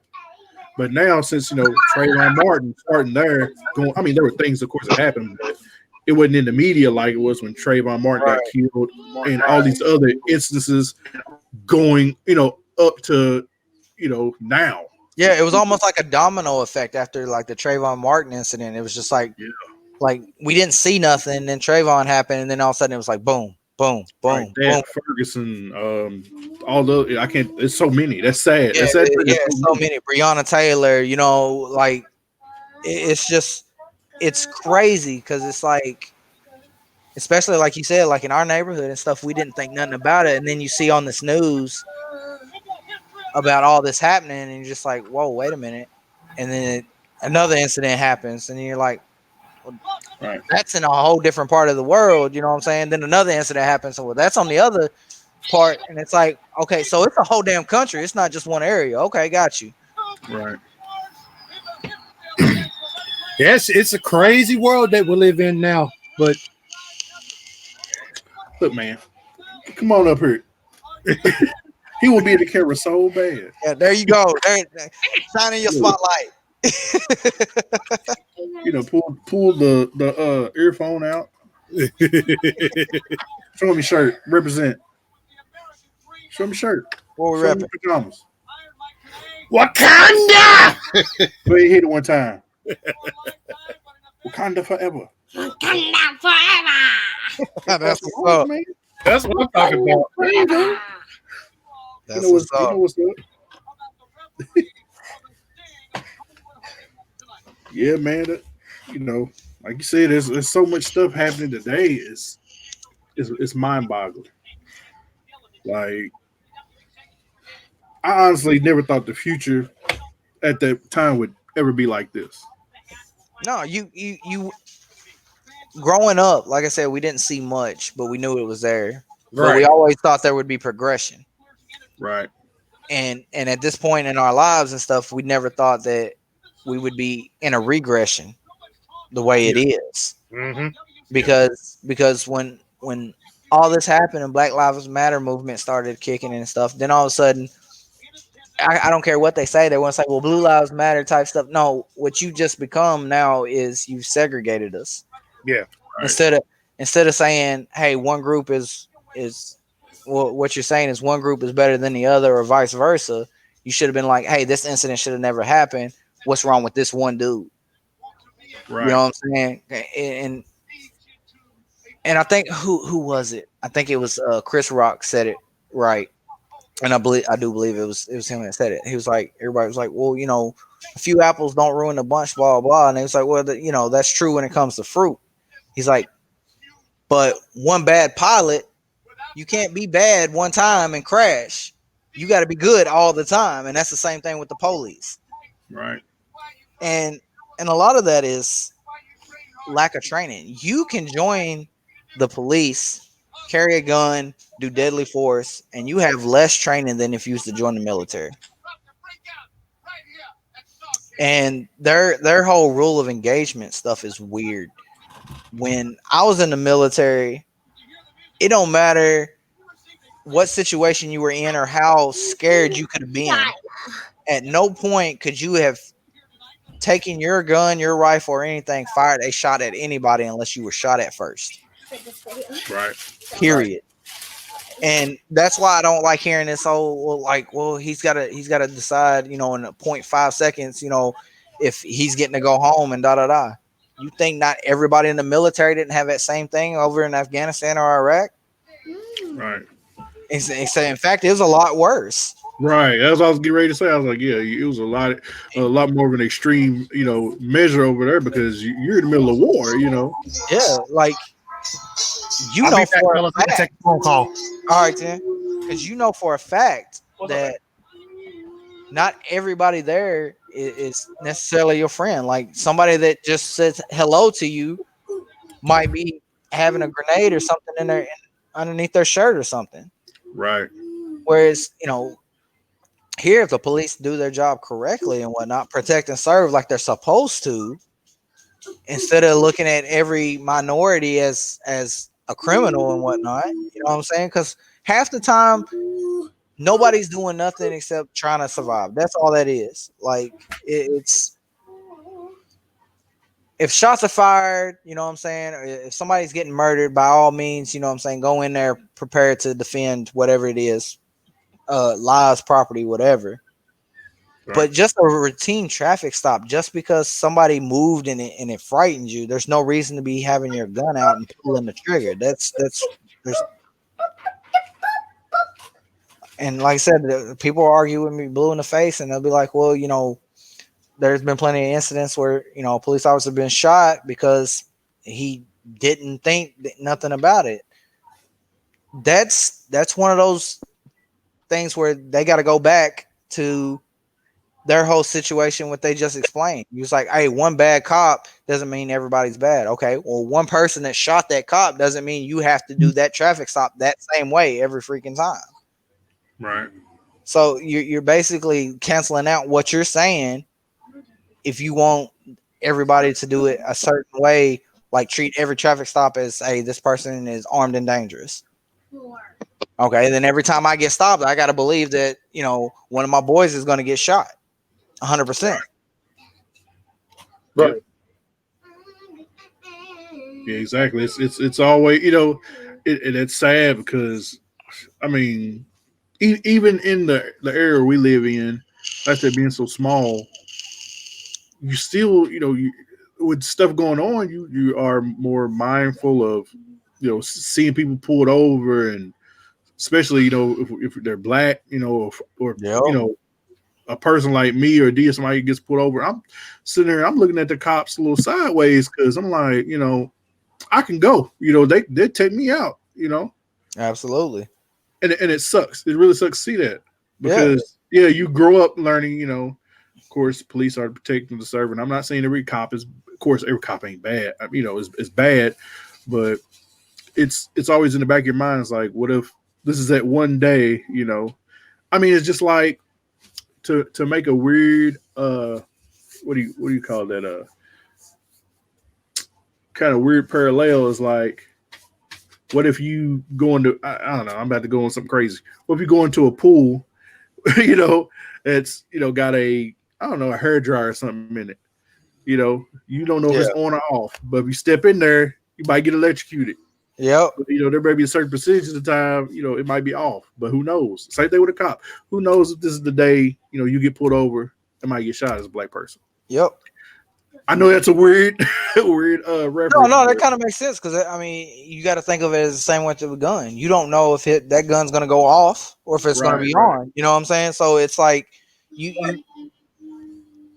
like because y'all as black men have to have a conversation about police a completely different way than I would have to do with my kid.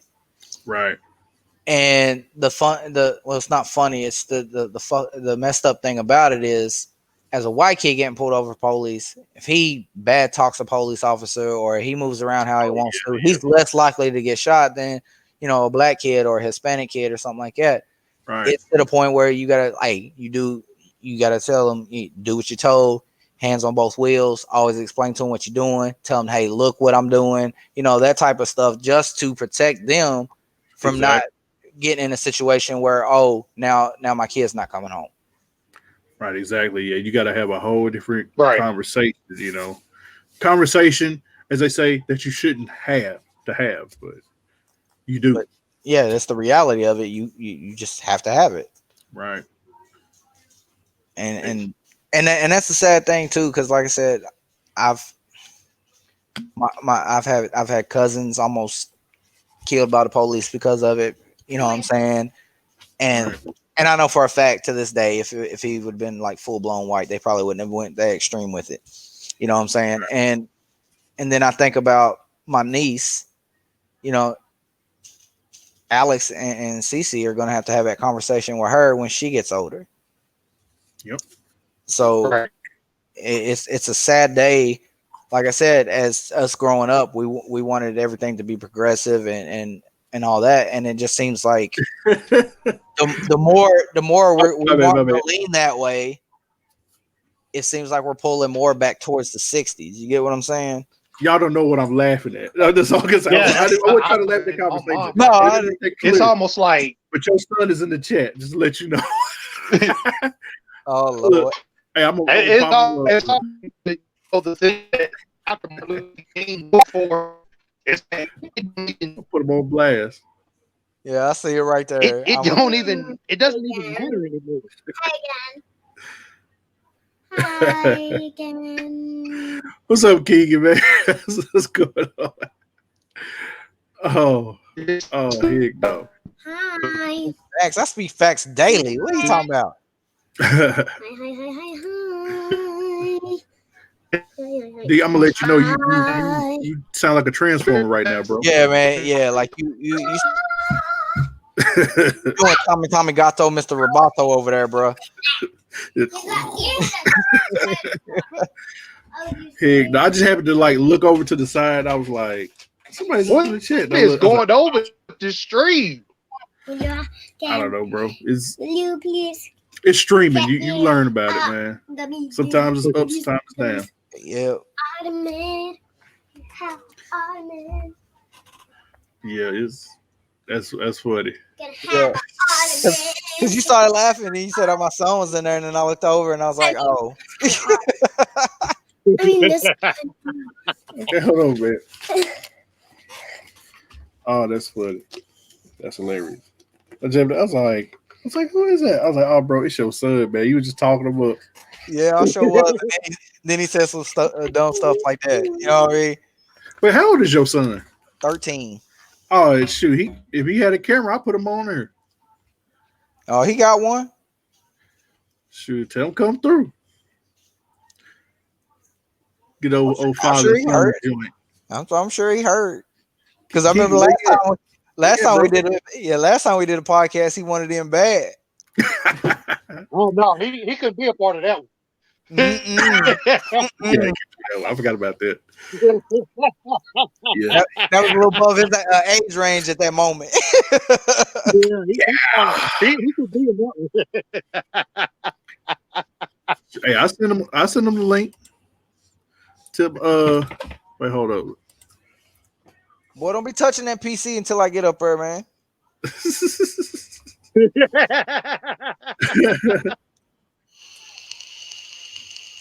Shoot, matter of fact, I don't know.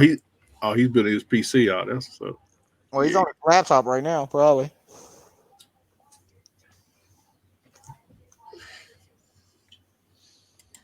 Yeah, he doing it up. On this deep discussion we have, let's see what he got to say. Yeah. All right, that's what's up. That's all right. We didn't want you up in here anyway. We just trying to find. Oh no. Speaking of my son, I was bugging. Like I was telling Kyle before the stream started to go haywire, it's basically we're living our version of the 60s now. Yeah. Yeah. And it's like, the things that Dr. Martin Luther King talked about, it's like it don't even matter now. Yeah. It's getting wild, man. It is. Like, I mean, shoot, you can, Dr. King, Malcolm X, everything, the Black Panthers, Fred Hampton, all them, everything they were saying, dude, it's, it's coming to, it's like, when you think about it, you thought things would have changed a little more by now, but they had, No. You thought there was more evolution. Yeah, like I said, I just from what happened then, he's dog words. Anyways, nobody's debating. Anyway, we're having a discussion.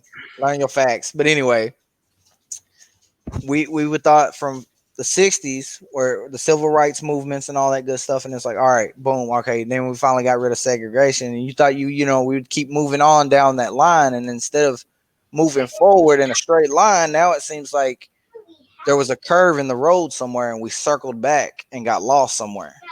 Right. And we're almost back to where we started in the first place. And that's a sad thing, because like I said, all of us growing up, we probably didn't see all of this unfolding like it has been because of the community in which we lived in. Right. You're right. And now we're and I think a lot of it has to do with media and people with phones and stuff. You're seeing they're like, no, they're documenting this stuff that so everyone can see, and it's like, okay, whoa, wait a minute, this is not how it's supposed to be, and I think honestly, I'm loving that fact, because it's keeping a lot of cops honest that way too. Oh yeah, it's exposing everybody.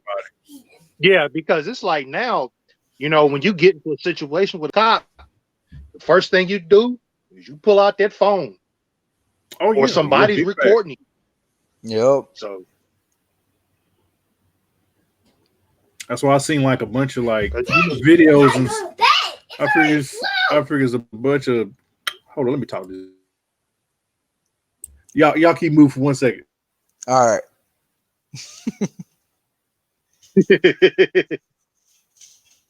Dad modes. Yeah, dad modes.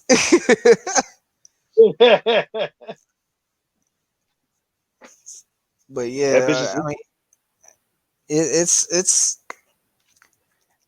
and this is what I love about our group, and it's like not even just us three; it's like all of us and stuff, man. We get to a point where, like, we start off on one conversation and we get in a tangent, which we do, but half the time we get in these conversations just like this.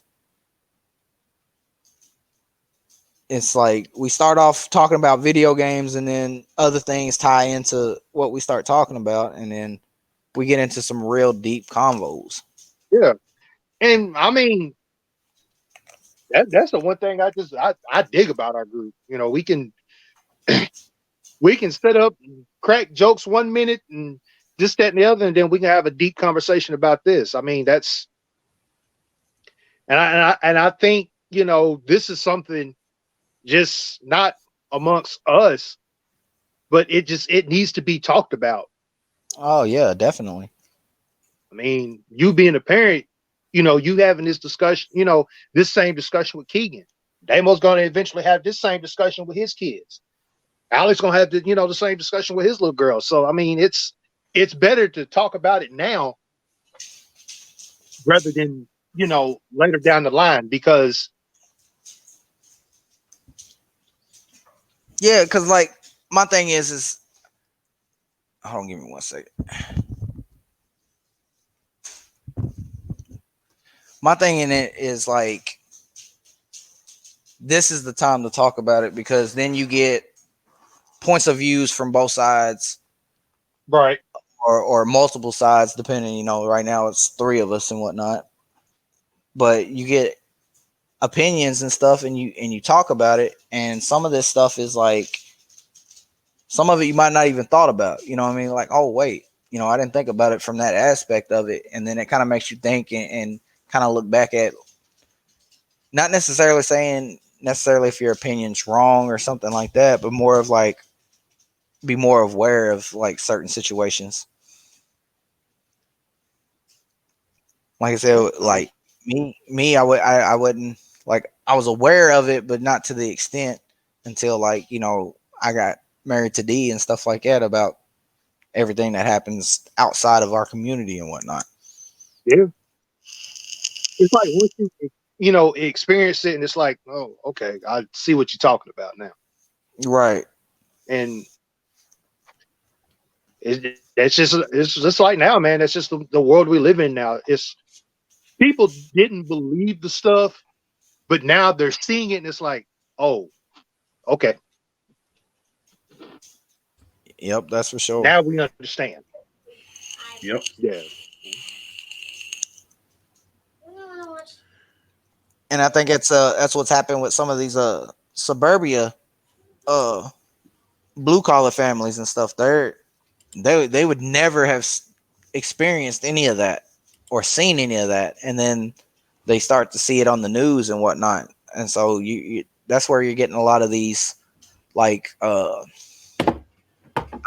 I call them like friend moms and stuff, like, like Miss Hamrick and stuff was with us growing up and whatnot, standing up and being like, hey, no, we're not dealing with this. This is not happening. Right.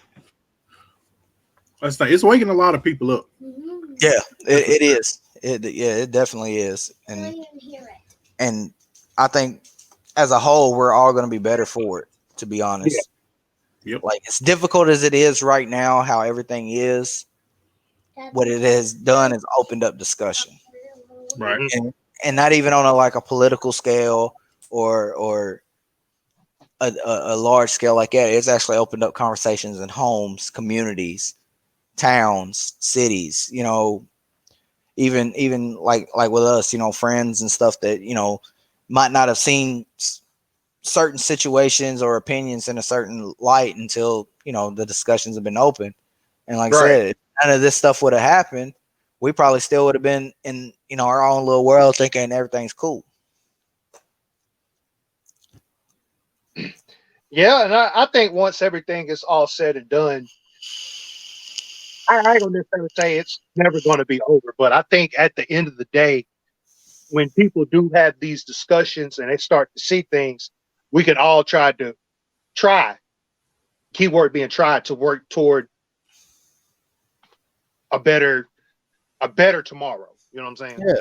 Oh, absolutely. Even with the justice system and all that, like, I just feel like it might not have opened the door all the way, but we might have cracked it a little bit and be like, okay, we see where we should be. Now we got to work on how to get the door all the way open. Right. And we're going to get there eventually. We're going to get there. Yeah, we're going to get there eventually. We have to. We have to. As a country and as a people, we have to. Right. Yeah.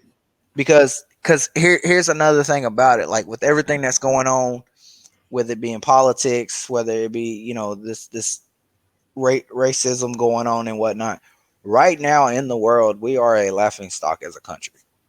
Yeah. People are, the strongest nation in the world, and people are looking at us like, the fuck's wrong with y'all? Right. That's like I saw a bunch of the tweets they had from like prime ministers and stuff like that from other countries. They were just like, man, I feel basically said I feel sorry for y'all. Yeah. You know, when the whole Yeah. thing where they start, you know, going to the Capitol building and stuff like that. Man, I was like, I really felt sick to my stomach. I was like, dude, this is terrible. Yeah.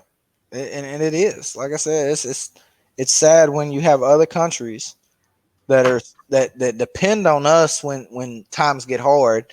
You know what I'm saying? Like whether it be financially, whether it be, you know, military wise and whatnot. We used to be what they considered the best country in the world. Right. And now it's getting to the point where it's like we're not anymore. Yeah, we've Right. become the laughing stock of the world, and it's honestly because of our president. Yeah, he's Well, I won't even blame just the president because Congress got a lot to do with that too. oh yeah. Right. Because that's I think that's some of our problem right now is we've got a lot of congressmen and congresswomen that have been in there since like the 60s and the 70s. And they won't come out. Yeah. And I don't care who watches this. Mitch McConnell's number one. That man been in there too long. Too When they long. voted him back in, it was people, man, just calling Kentucky everything. I was like, whoa, hold up. Not everybody in Kentucky agrees with what happened. You know, no. No, I'll say it here. I'll say it on Facebook. I'll say it out in public. I didn't vote for him. I didn't either. Absolutely not. But I'm gonna keep it a buck. I didn't vote. But that's because there was nobody I really want to vote for. But like I said, that's a whole thing. I'm not really. I wanted to get into politics so bad. I'm even technically, a lot of people don't know this, but I'm gonna say it on stream. I'm technically a Republican. And I became a Republican because, you know, if you look back to the history of it, I wanted to kind of change some of that and be a different type of Republican. But dude, it's just like the whole party is now tainted. So it's like, dude, I went back to being, I was like, you know what? Nah, I'm going apolitical again. Well, it's because we're not democratic like we're supposed to be. We're a two-party system. Right. And that's how they're wanting to keep it.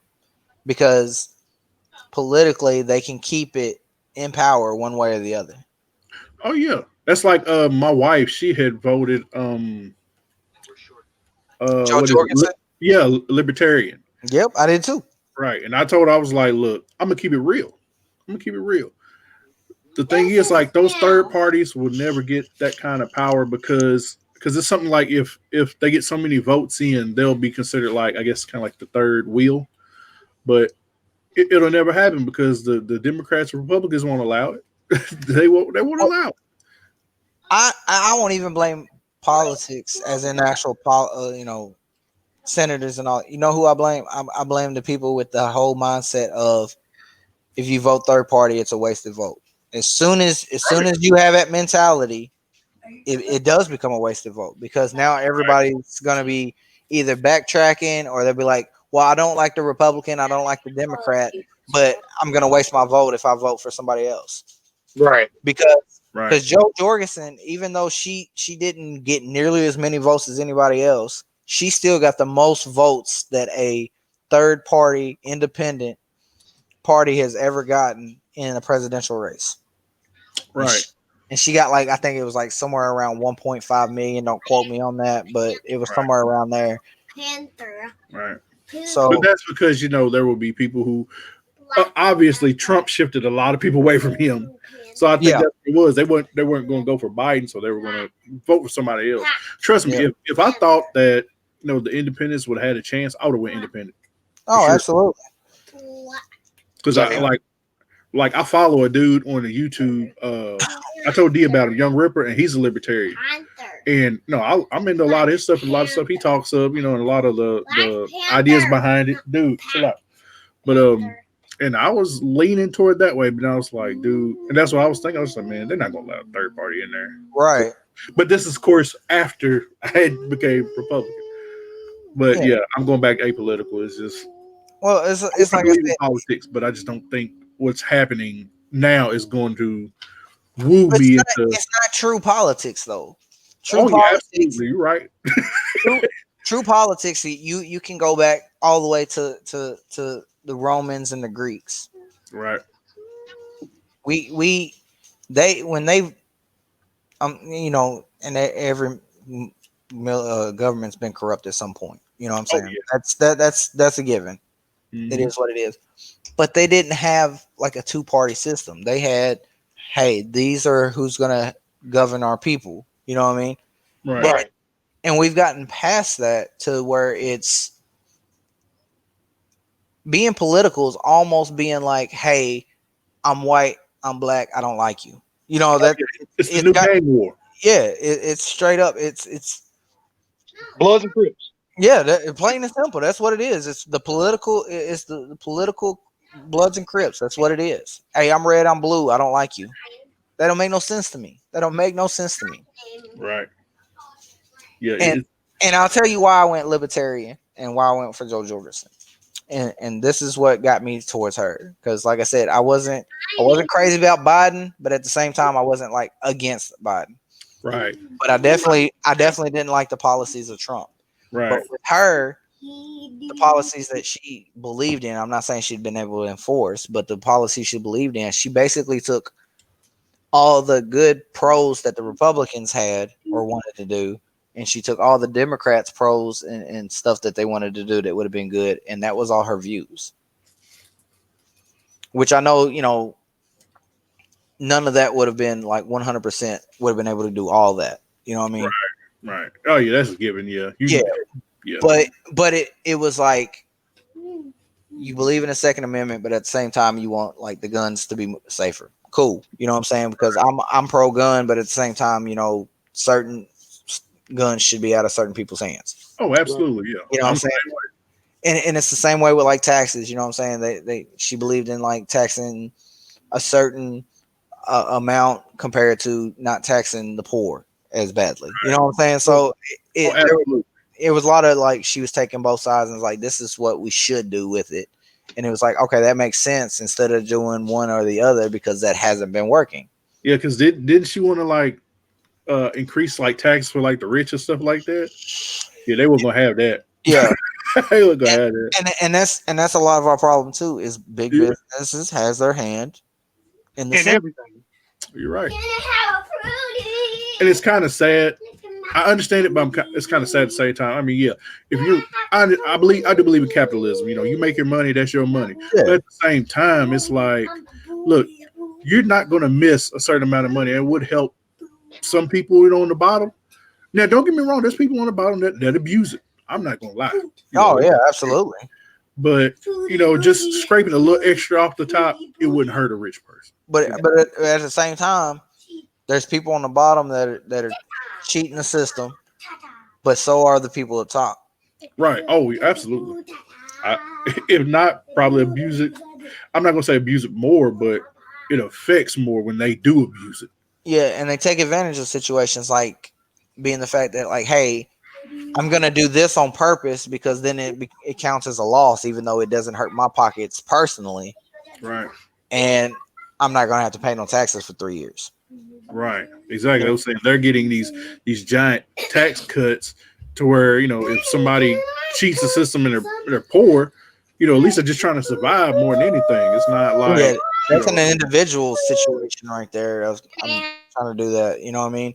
Whereas when they do it to not pay taxes, like I said, their personal pockets are not hurting. What that does is that trickle downhill, and it eventually it'll affect the lower class more than it will them, because it's like, all right, yeah, this I'm gonna take this as a loss, but then but now that I took this at a loss, I'm 3 million short, so now I've got to make cuts. So our laborers and stuff, instead of having 50, I'm gonna have to bring it down about 35. Yeah. So it's like there's a lot of revamping needs to be done. Oh, absolutely. And hopefully with everything going on, that's something that we will learn from it, is that, a lot of, you know, we got time for a lot of these systems and stuff to be changed, you know? Yeah. I mean this. But it's like the whole stimulus thing. Like, don't get me wrong, I believe everybody should be getting it, especially with jobs being hard and whatnot. You know what I'm saying? And there's some people needed to eat, pay their bills, all that good stuff. Right. But the real thing that got me, and it actually brought a little joy to me, is everybody except one person. Well, I won't say everybody because the votes were a little different, but for the majority, all wanted this for the American people, and it was basically put on pause because one person was like, "No, I don't want to do it that way." Right. I'm talking to you, Mitch. So I was just like, "That's crazy," you know what I'm saying? Yeah, Mitch, for real, like you, because he was like, because I don't want to do socialist money, blah blah, because it benefits the rich as well, and it's like, yeah, but it's going to benefit the poor for sure. Right. That's something he just never failed to understand. Yeah, it's like I get it, you know, like me, I haven't been had to worry about without a job because I'm one of those essential workers, you know what I'm saying? So I've never had to be laid off or none of that good stuff. So that extra money, yeah, I probably didn't need it. It helped. Don't get me wrong, it helped me completely. But there's people that have lost their job completely, and because he didn't want to do the extra two, now they had to decide, okay, am I going to have my water cut off or am I going to feed my kids? Right.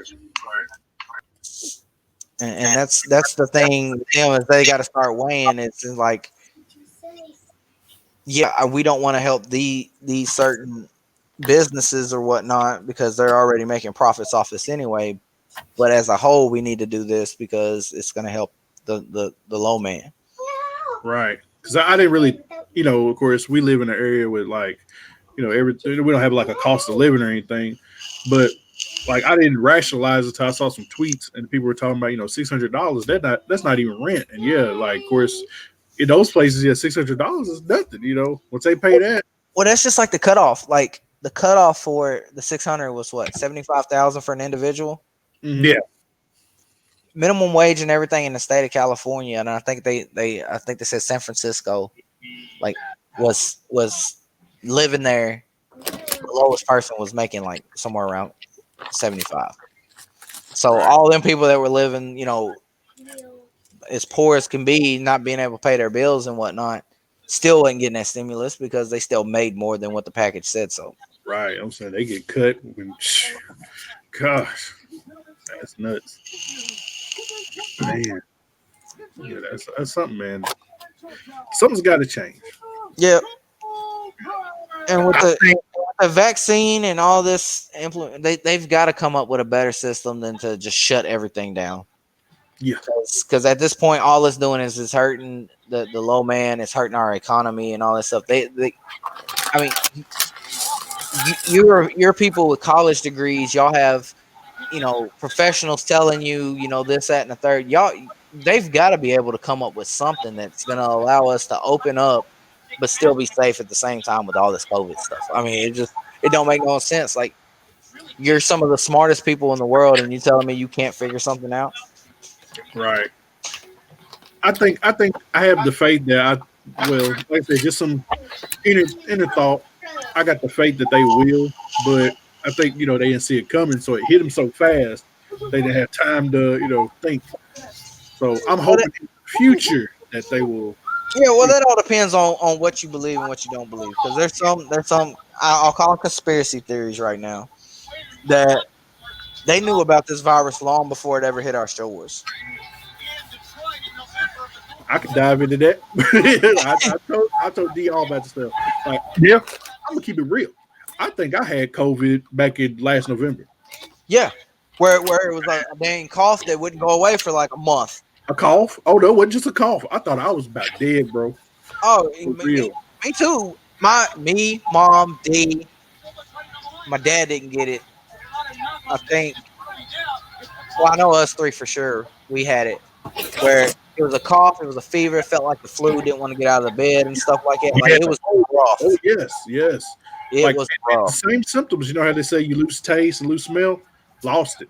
I had never missed missed work for like a whole week until that happened. I missed it was the week right before Thanksgiving last year. I missed a whole week of work. Dude, when it first hit me, my daughter was at the school and I went to go pick her up. On the way, like driving, like going up the car, Yeah. it felt like I was drunk. I was like, whoa, what's going on? I already knew something was going on. I was like, okay, I'll be all right, bro. I was safely and luckily was able to get her, bring her back home. After that, I hit the bed. I wasn't eating. Only thing I was drinking was like a little bit of Diet Gatorade, and even that tasted like crap because my taste buds was just shot. Right. And, bro, I wouldn't get out the bed. I was literally just like, I can't wait till this is over. Yeah, because you had texted me that morning. Yeah, it was like, tell Nedra I ain't gonna be able to make it. I wasn't. I was like, you all right? He was like, bro, I ain't never been this sick. Bro, I thought I was gonna have to go to the ER the next day. Yeah. I thought I was, but I was like, and I told my wife, I was like, look, I need to go to the ER. She was like, no, I'll just take you to the doctor and all that. We went there. They swabbed my nose, said I had the flu, but of course nobody knew what COVID was. No. So I think they were just like, okay, this might look like what the flu might be. Bro, I was out, dog. It was bad.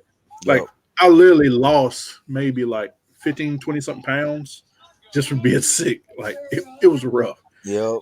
Bad, dog. Like, honestly, I was still kind of dealing with symptoms even when I went back. But of course, I had to go back to work. Yeah.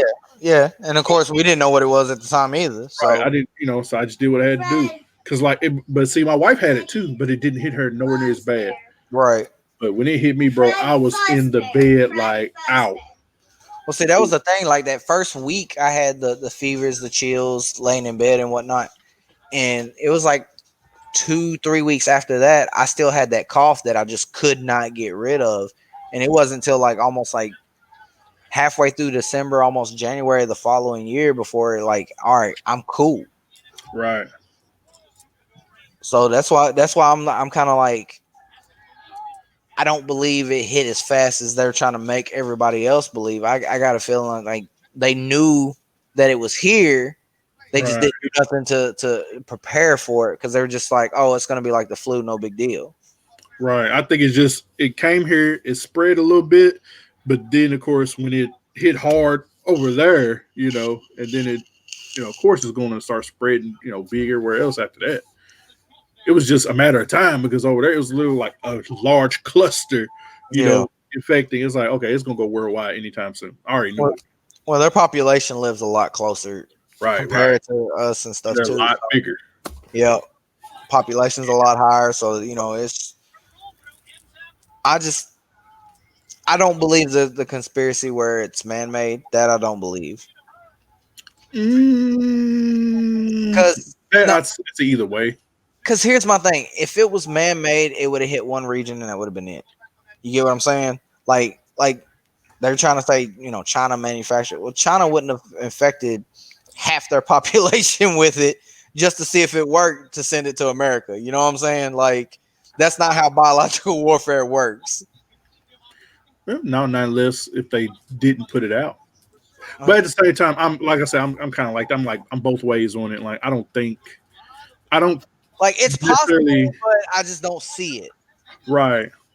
Like, I won't say it's not, but Yeah, but then there's like, maybe it might have been like some T-virus stuff. Somebody broke something, and here we are. Right. Because of course, being logical, we do have stuff like that pops up. I mean, like the Spanish flu, the plague, all that stuff. Who can man make the plague? So right. So those things do happen. So I'm not gonna say it's not, Well, see, my thing is with my mindset is the reason why I don't think it's man-made is because COVID has been out for a hot minute. You know what I'm saying? That's a virus that's been out. Right. COVID-19 is the 19th strain of the COVID. You know what I'm saying? So like that's why mutate. Exactly. So I'm thinking it was something that didn't affect us, and then it kept mutating and mutating and mutating, and then finally it got to the point. Yeah, I'm sorry. The SES talk evolved into everything else. So yeah. it's just hey, that's just how the pod does sometimes, man. We just be on one thing and it evolves into just whatever. Yeah, But I hope it's you enjoy it, though. I hope you stay with us, and I thank you for stopping by. You are awesome. That's what's up. Yep. Yeah, we did get off on a tangent, but I mean, like you said, whenever we get together, we'll start off doing that, throwing jokes, and then it always at some point we get to this too. You know what I'm saying? So, Right. and it's like D said, it's just the dynamic of our group. That's how we are. We can cut up, make jokes, haha, and all that stuff. But at the same time, we can have conversations about some serious details and stuff and whatnot. So.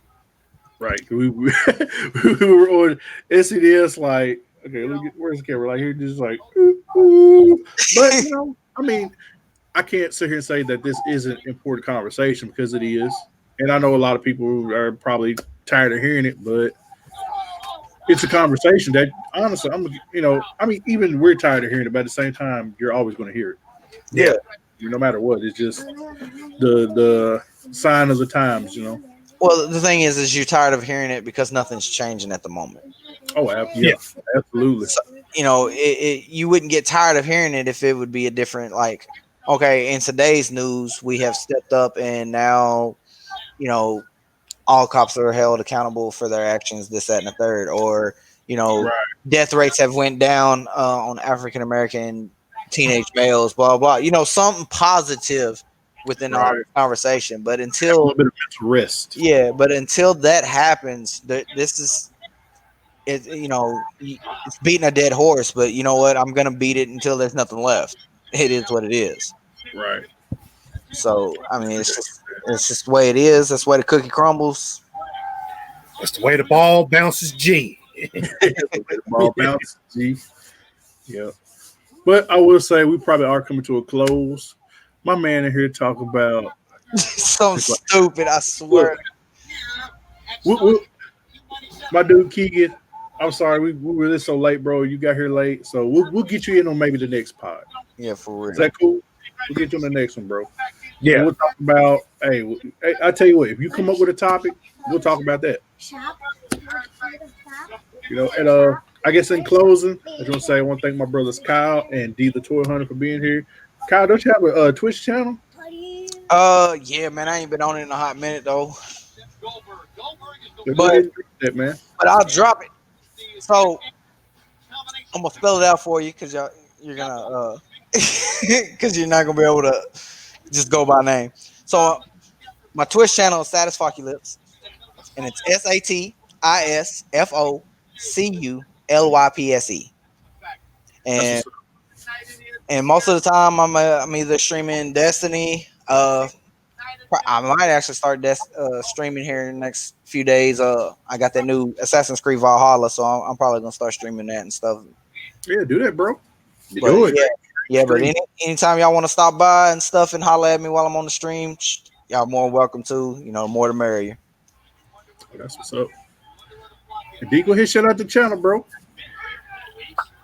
If you want last time, so you need to do it this time for sure. Yeah.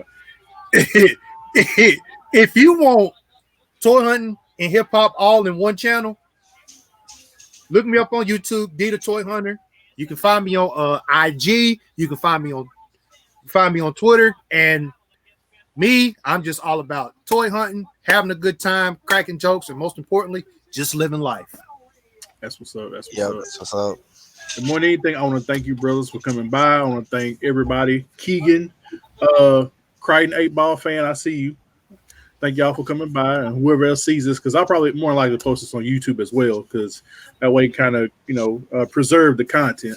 That's what's up. So I just want to say thank y'all for coming by. We need to get y'all on here more often. I'll try my best to post, to you guys like ahead of time. Right, usually D's available, so I always hit him up. Like I said, Kyle, I don't know your schedule, but like I said, I know, like I said, you work, I work. Me and D work together, so we kind of know how the schedule, right, with y'all too, yeah, for sure. Right. Yeah, just try to give me a heads up and whatnot. Like I said, even if it's like a day or two, I can pretty much be able to tell you, be like, nah, I'm gonna be working at that time, or I'll be like, hey, I'll be right off for sure. You know what I'm saying? So. Right. because I for sure one thing that's been in my mind. I want to do an anime stream. I got to get you in on that. Man, yes. Hey, I'll be. Man, I don't know if 2 hours. We might be doubling that if we're going to be talking about anime. That's for sure.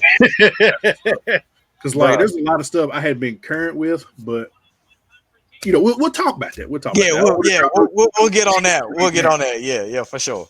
That's what's up. So in closing, we'll say thank you again to everybody who came by, and we'll see y'all later. And you can check us out. You can check the stream out, the podcast out on YouTube. It's in my. You can see the link somewhere on my Twitch channel. We'll say thank you for coming by, and good night to y'all, gentlemen. Peace. Later. Later.